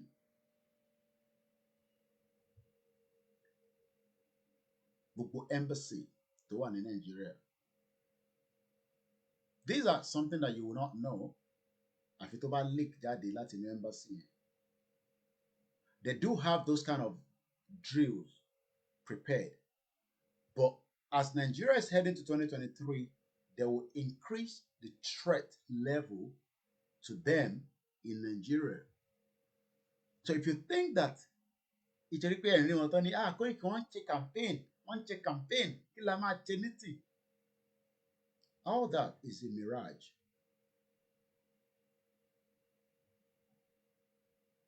Because kò ń ṣe Yorùbá nìkan ló sọ. Ẹ̀kọ́ tó bá yẹ pé àwa nìkan lẹ́sìn láti pa fi lọ nísìnyí is a different thing entirely. Even àwọn Sowore tó jẹ́ revolution now, regardless of what you believe, whether Sowore still want a new Nigeria or not, they are still angry as the citizen of that country not getting what they are meant to get as the citizen. The only difference kan ni pé àwa sọ pé àwa fẹ́ lọ outright. But like I said, in another 6 months from now, we can start seeing the clarity. Ojú gbogbo àwọn èèyàn máa bẹ̀rẹ̀ sí ńlá dáadáa. Because by 6 months, whether all the political parties still remain one as one, bó ṣe wà, tó bá ti pín sí yẹ́lẹyẹ̀lẹ, by 6 months 9, àmọ́ bóyá APC tẹ́yìn wò yẹn á ṣì wà formidable. For now, people are looking at APC as a formidable force. Òun gangan ló lágbára lọ́wọ́. Àwọn ló wà ní party, àwọn ló wà ní government, then PDP náà wà níbẹ̀. These two political parties will break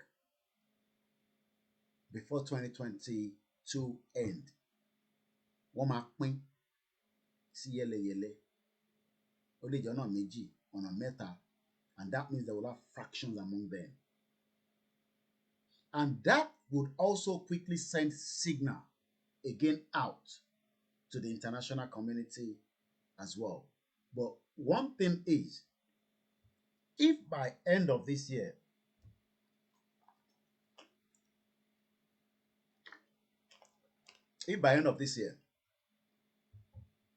ẹ̀kọ́ date ní sílẹ̀, èmi ní 29.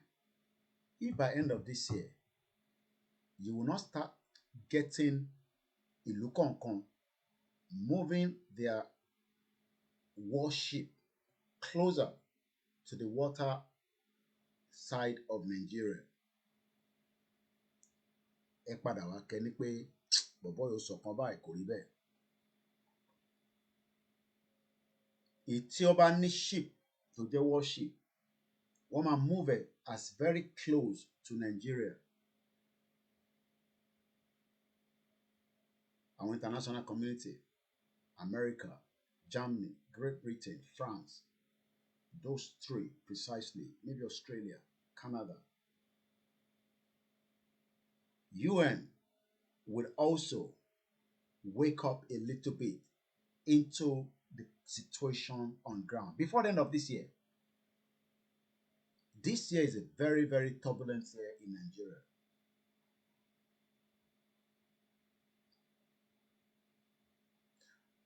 What do we do as individuals? We still have family there. When it's getting towards end of the year, I'll prefer most of us that have family there to tell them to watch out ibi tó bá ń rìn lọ tó ń lọ.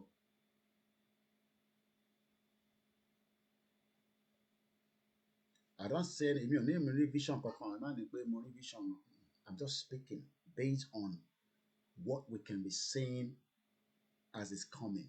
Eléyìí tí yàtọ̀ sí nígbà tí wọ́n ní tí Buhari ò bá wọlé, tíjọba Jonathan ò bá gbé agbára yẹn sílẹ̀, wá bà wọ́n jẹ́. Ó tún yàtọ̀ sí stage yẹn nísìn. Ẹ mọ̀ pé as at that time, àwa Yorùbá ò ti sọ pé a fẹ́ lọ, right?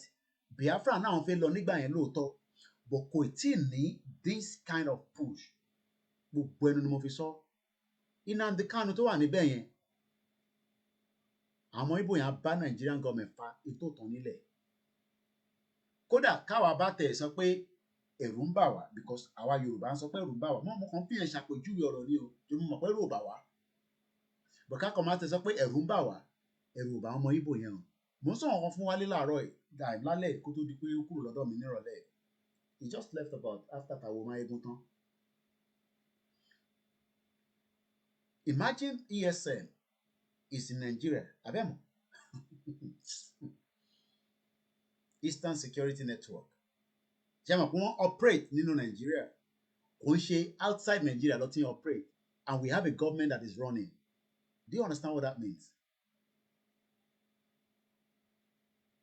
Ẹ gbọ́ mi yé. Eastern Security Network is not a government or the state ló initiated. Àwọn Biafrans gangan ló initiated.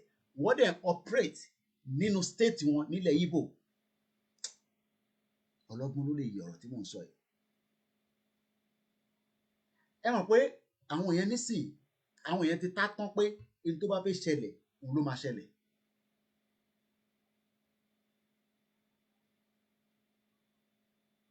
Àwa sì lè máa rò pé kò tí sí kankan. Àwọn ń ṣe campaign by end of this year, àti campaign àti kò ṣe campaign, gbogbo embassy tó wà ní Nàìjíríà wọ́n máa wà on high alert. Wọ́n ò ní sọ fẹ́yìn. Wọ́n máa wà ní tó ń pè ní red, code red ló máa wà. Code red yẹn mean pé they should be prepared for an evacuation should in case Nigeria bá laná.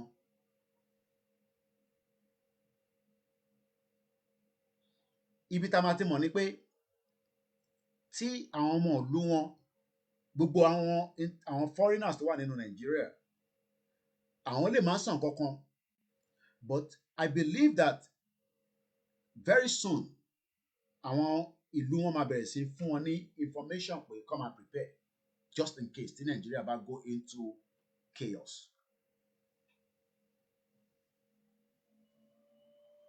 And ọ̀rọ̀ tí mò ń sọ yìí, mo ní mo rí vision o.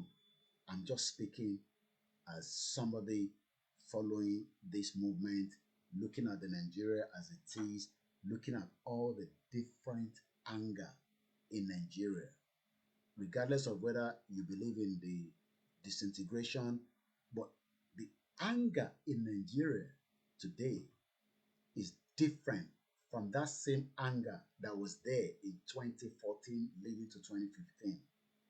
2014 to 2015, the anger was PDP kówó jẹ, wọ́n ṣe kankan for 16 years, but àwọn fẹ́ retain agbára, but èyí tó ń bọ̀ sọ pé tẹ́ ẹ̀ bá fún wa ní agbára yẹn, ṣé mọ̀ pé Jonathan ní right láti overhaul the whole election, kò lè sí nǹkan tó lè ṣe fún, because òun ló wà lórí oyè nígbà yẹn.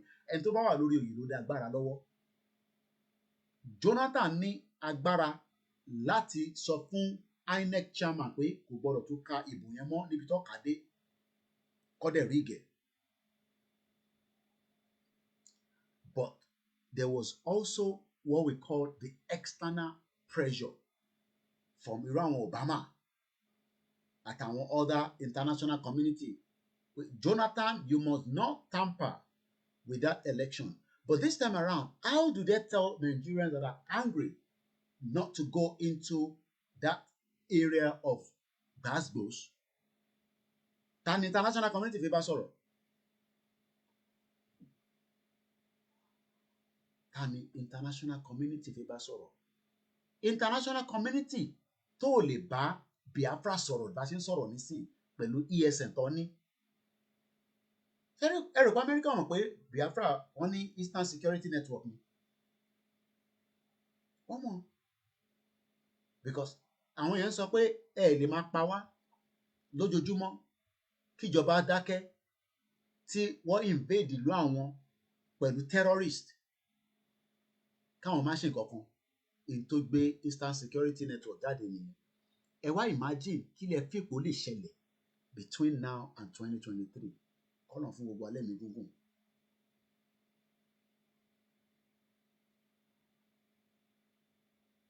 All these will start playing out 6 months. Ṣé gbogbo politics tẹ́yìn náà kàn play politics yẹn? Tó bá dé stage kan, politics gan máa difficult fún wọn láti play. Politics ó máa difficult. Again, I keep saying it. There's tendency of a coup in Nigeria. We must also prepare for that. The tendency of a coup. And we must be prepared. Especially those of us that do not want to be part of the country. Should there be a coup? What do we do as people demanding to opt out of Nigeria peacefully? Self-determination. What do we do? Coming back to Chief Sunday IGBOHO as well. Mo ti sọ tàwọn Igbo àbí? People might say, ìgbà MKO Abiola àwọn èèyàn pariwo bẹ́ẹ̀. I've had people put that argument out. But MKO Abiola was kept in the prison until he died. But there was no kind of this interaction as at that time. So it's a different thing entirely. Ẹ mọ̀ fáwọn èèyàn lè wọ Benin Republic without going through the normal route that people know. Ṣé ẹ mọ̀ pọ́nà tó pọ̀ wọ Benin Republic? Ọ̀nà tó pọ̀ ó wọ Benin Republic láti inú Nàìjíríà tó ń ṣe normal route, you know, the route tí a lè sọ pé àbí tí àwọn èèyàn máa gbà tí mọ́tò máa náà ìyẹn kan. Then do we all think that IGBOHO will be left in Benin Republic while a 2023 election is holding in Nigeria? Let's be honest. Do you think ǹjẹ́ yìí rò pé IGBOHO máa wà ní Benin Republic an election a máa hold ní February àbí báwo lọ́nà fi ṣe election next year? By this time next year wọ́n máa náà fi ṣe election. Yeah, àbí it's January.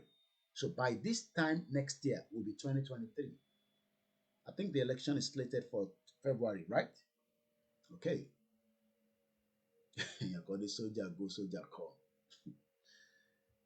Tí bá sọ pé kú, àwọn náà lọ fẹ́ ṣe kú yẹn fúnra wọn, kọ́kọ́ fi gbá Buhari sẹ́gbẹ̀ẹ́ as a civilian president and then take charge using the military might. So it's all the game. It's all the, you know, game ní gbogbo ẹ̀ kò ń ṣe pé àwọn ẹlòmíì kan ló fẹ́ lọ ṣe kú lórí government. No, it's still the same government. Àwọn náà lọ máa jókòó. Bá ṣe ń ṣe program ìyẹn kan wọn, but báwọn ṣe ń plan ni pé how do we continue to suppress Nigerians with all these? Ẹ mọ̀ pé kò ń ṣàwọn ẹnìkan là ń sọ̀rọ̀, àwọn míì ń sọ̀rọ̀ tó ní kankan ṣe pẹ̀lú Yorùbá nation, but they are against the government. Àwọn míì wà tó ń ṣe program tó ní kankan ṣe pẹ̀lú Biafra, but they are against this government because of their bad policy, their blueprint, you know, the poverty that they've put Nigerians into. So Nigerians are getting messages daily through all different, you know, angles from different part of the globe. I mean, you only need to see the amount of messages that flows through on the WhatsApp. Bang, in, out, in, out. It's 2:40 a.m. And I can tell you that the last message I've received on the WhatsApp group, I'm trying to refresh. It shows that people are much more aware of the situation in Nigeria as against what it was in 2014 leading to 2015. But our now on your nílé, the only advice I can give us is, as we're heading towards the end of the year, tell your family, avoid crowded area, especially when they are doing their campaign and all these areas. And the reason why people go and look to all these, especially when they bring artists to people corny, and Nigerians all love and artists want to be hot. Ilé ní bíi Wasiu ń bọ̀, Pasuma ń bọ̀, Òṣùpá ń bọ̀, Kinní kan ń bọ̀, Ọlámídé ń bọ̀, Naira Marley ń bọ̀, àti tó ṣe ń gbá. At 3 o'clock, we're going to end this program, so we're just about 20 minutes away. So that we can refresh, and then we'll probably do our Saturday at my international kitchen. So we just have to be conscious of our environment. Already, Obadi has told us, whether we believe him or not, but do you think that they can keep IGBOHO there? An election will hold in Nigeria in 2023. Honestly, ask yourself that. Pẹ̀lú bá ṣe ń fire on lọ báyìí. Even if everybody stopped, this platform continued. Back and back. Bẹ́ẹ̀ sọ̀rọ̀ báyìí nísìn, wọ́n ń ṣèpàdé kọ̀kọ̀ all over the world. Tinubu wà ní London nísìn. Àwọn tó ti fly dé kó tó dé. Àwọn tó tún máa fly wọlé lọ́la. Ìpàdé kọ̀kọ̀. Evil people. Bó ṣe ń ṣèpàdé yẹn, ẹni tó fẹ́ jà jẹ́ kò ń ṣàwárà fẹ́ jà. Agbára Ọlọ́run tó fẹ́ jàjà yẹn, ohun wọn rọ̀ báyìí, ó kọ̀ káwọ́ sókè báyìí, wọ́n wò pé they are wasting their time because ẹ̀san tí ń ké, ẹ̀san gbogbo àwọn tẹ́ pa, ó máa ń sunkún.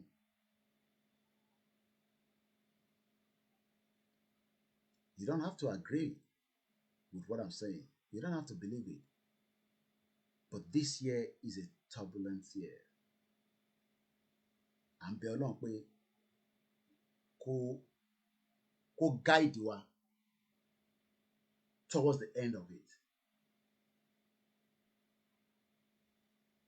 We're not going to sit here and tell anybody to go and kill, attack. No, we don't need all that.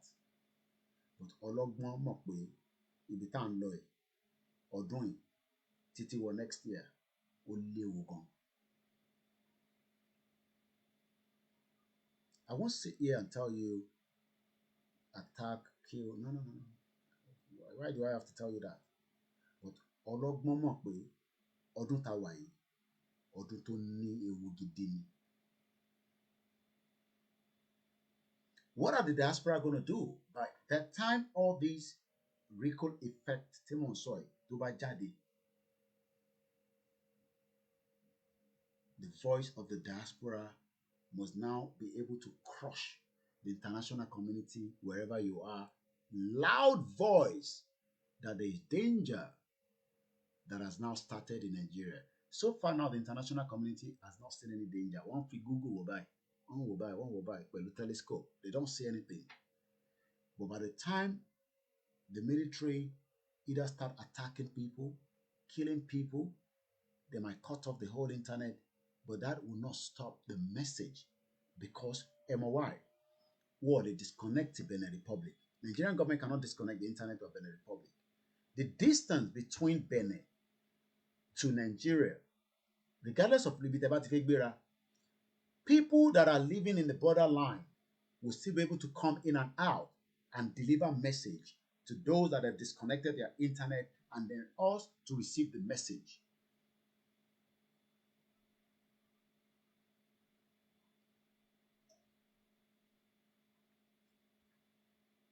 Bẹ́ẹ̀ni, Babatunde Eshelem, ọdún ẹ̀san la wà yìí. I'm not here to scare anybody.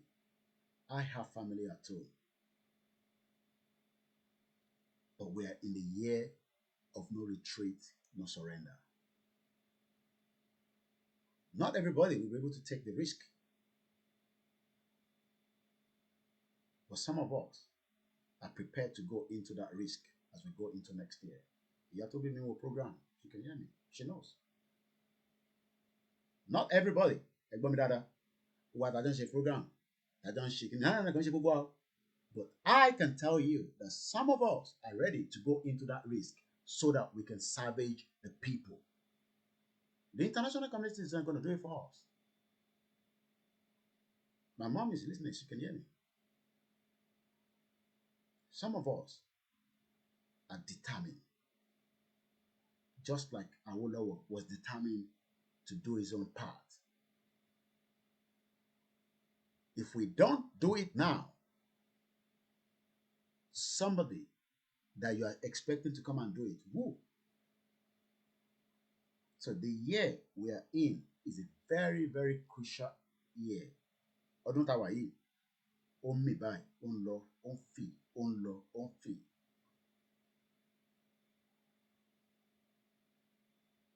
And we're not going to sit back and allow some people, some countries to determine it's either they come back and bring us all to UK, to Lancaster House, and start dissolving Nigeria, or else things is not going to be fine. Because even if our bands are we want to pull back, which is not going to happen, it's very difficult now because there's a lot of different fractions fighting for these. So even if some of the fractions among us wants to sell out, you cannot sell everybody out. Ibi tó yàtọ̀ nìyẹn. You know, ìṣòro pé àwa lórí social media, no. Àwọn kan fẹ́ jókòó àwọn Yorùbá nìyẹn. But we are Yorùbá nation now. How many people are ready to take the risk is the question. Tabadake, Akodake. I know what some of those said to me when I was in Nigeria. If I'm out of Nigeria, Nigeria lè lọ yẹn. Àwọn tó wà ní Nigeria wọ́n ṣe èèyàn. Èèyàn làwọn náà. But we don't want gbasgbos. Nobody wants to fight. Nobody wants the war. Let us tell the politicians they are playing with fire.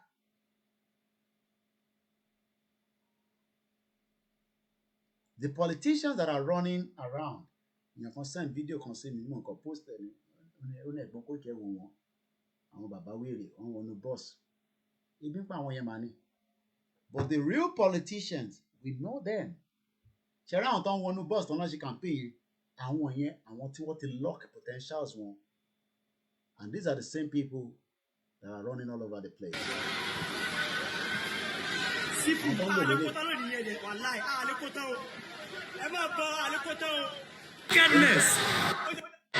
Wickedness of the government. Wickedness of the government. Wickedness of the government. And let me show these as well. Some of the atrocities. Táwọn èèyàn ti gbé mọ́ra. All that will start trickling out. It's just a reminder.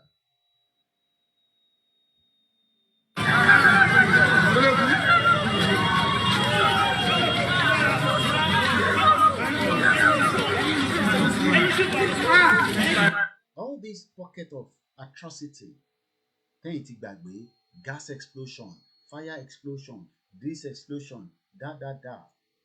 The anger, àwọn kan ti lose family wọn nínú ẹ̀. And people are angry. Wọ́n gbé mọ́ra. They will react. And you cannot stop that reaction. Ẹ bá tẹ̀lé pé kó ike fẹ́ stop tèmi. How do you stop the others that you don't know, that are angry, bitterly angry? How do you stop it? That's the question you should ask yourself. The only way out is there's still enough time. Let the British government, call all the indigenous people, call Professor Akintoye, call the Biafrans, call the Nigerian government and tell them the 1914 amalgamation, we've tried it, it's not working. But if they're not doing that, we will monitor things till the end of the year. As we're winding down in just 10 minutes, I say thank you very much once again to every single one of us that have been part of this program as usual. My name is Olaimi Koiki Adupalawa Bubuwa, for listening. Ẹ má worry, àwọn tó ń sọ pé àìtí gbọ́ torí pé olúkálukú ṣì ń lọ rata ẹ̀ ń káàkiri nígbà tí everybody wà lè lọ anywhere tàwa on a total lockdown. It has been done in the world before. Kazakhstan was the latest we saw. Indian, yes, before I go, let's put this through into this broadcast. I still have less than 9 minutes. There was a riot in India. Some of you must have seen the video I posted on our timeline. That's if you're following us on Koiki Media. #FreeSundayIGBOHO. Let's take you to India. There was a riot there yesterday. Big fight.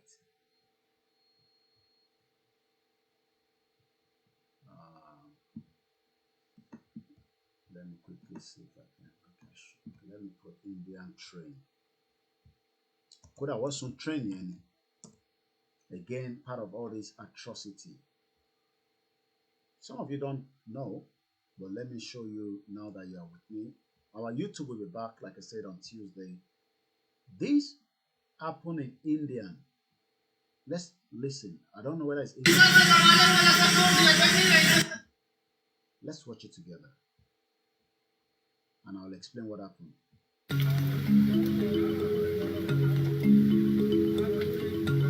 To the other, protesters in eastern India have set fires to trains in a dispute over a railroad jobs.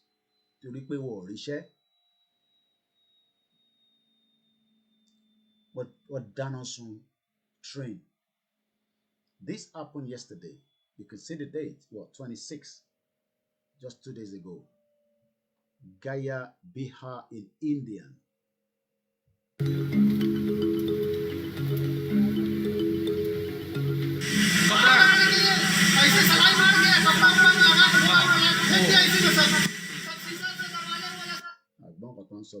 Translation. We somehow save ourselves by hiding inside the engine room. Police use tear gas and baton to disperse the crowd, but crowd are not. They're not going to go anywhere. Local job seekers claim government-run railroad entrance exams are conducted unfairly. This is what Nigerians would do when the time comes. Kekere ni answers. Eshigoni Yawa Felicia. Babayemi. Thank you very much. Look at the crowd. They're not going to run away from the bullet. Neither are they going to run away from the tear gas. Again, 10 million have reportedly taken the current railroad entrance exam, competing for just 35,000 positions. In your 10 million, want to apply for 35,000. Just the same thing like that shit called Nigeria.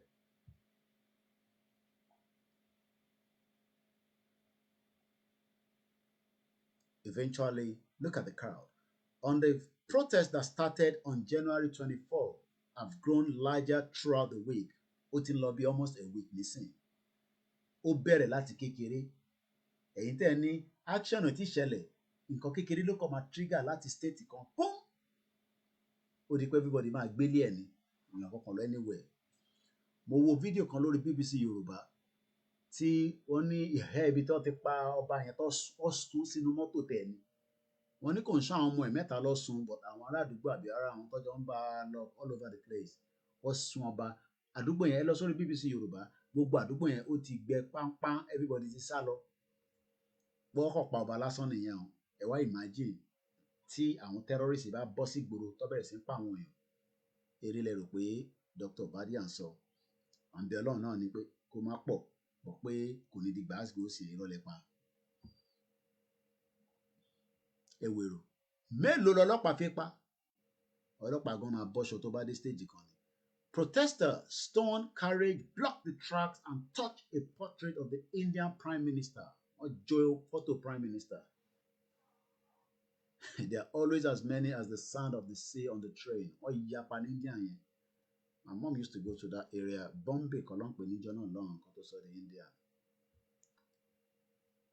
jẹ́rìírò èrò ní tèrò bá pọ̀ ẹ̀rọ àwọn ọlọ́pàá bọ́ ṣe wọ̀n èrò tójú èrò ní mélòó lẹ fẹ́ pa. Images on social media also show police entering suspect homes and beating people. This is just a small scale of what will happen eventually when the Yorubas, the Biafrans, and Nigerians react. I hope their reaction, the politicians will start sending the high assassins to themselves. Well, like I said, this year is a turbulent year. Thank you very much once again.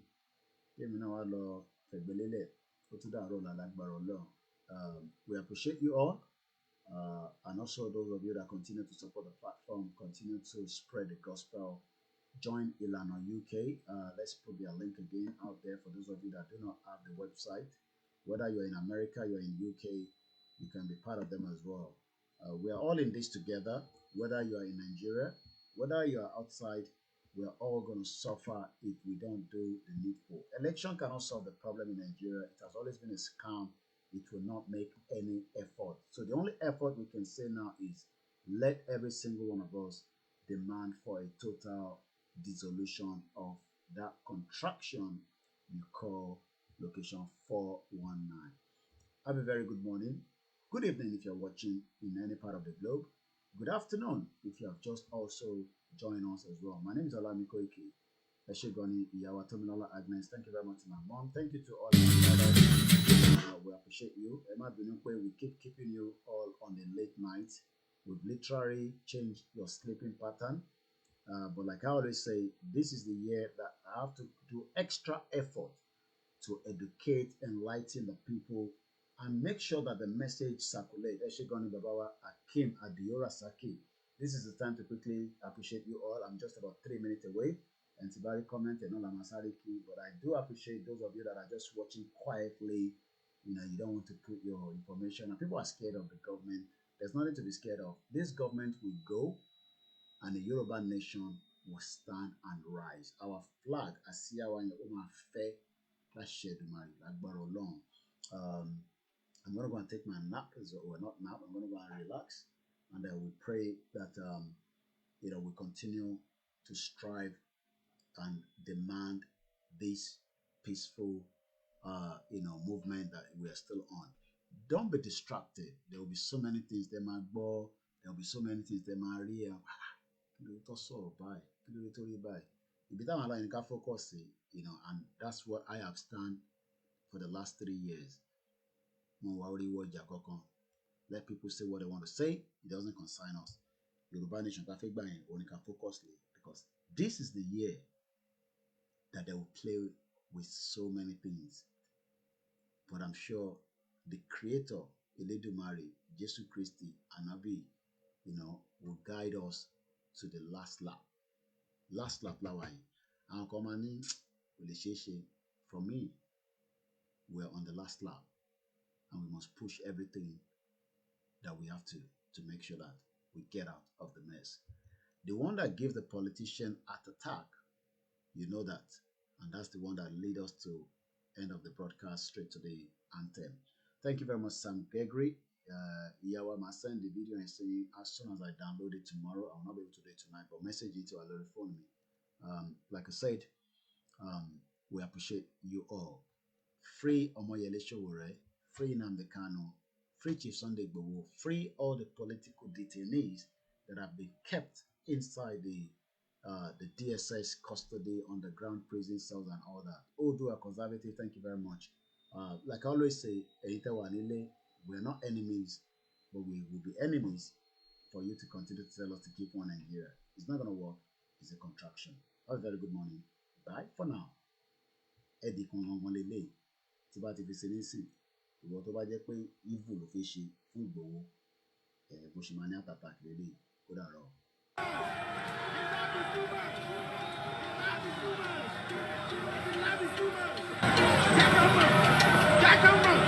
Let's go. For the island as well. Maybe blue guys.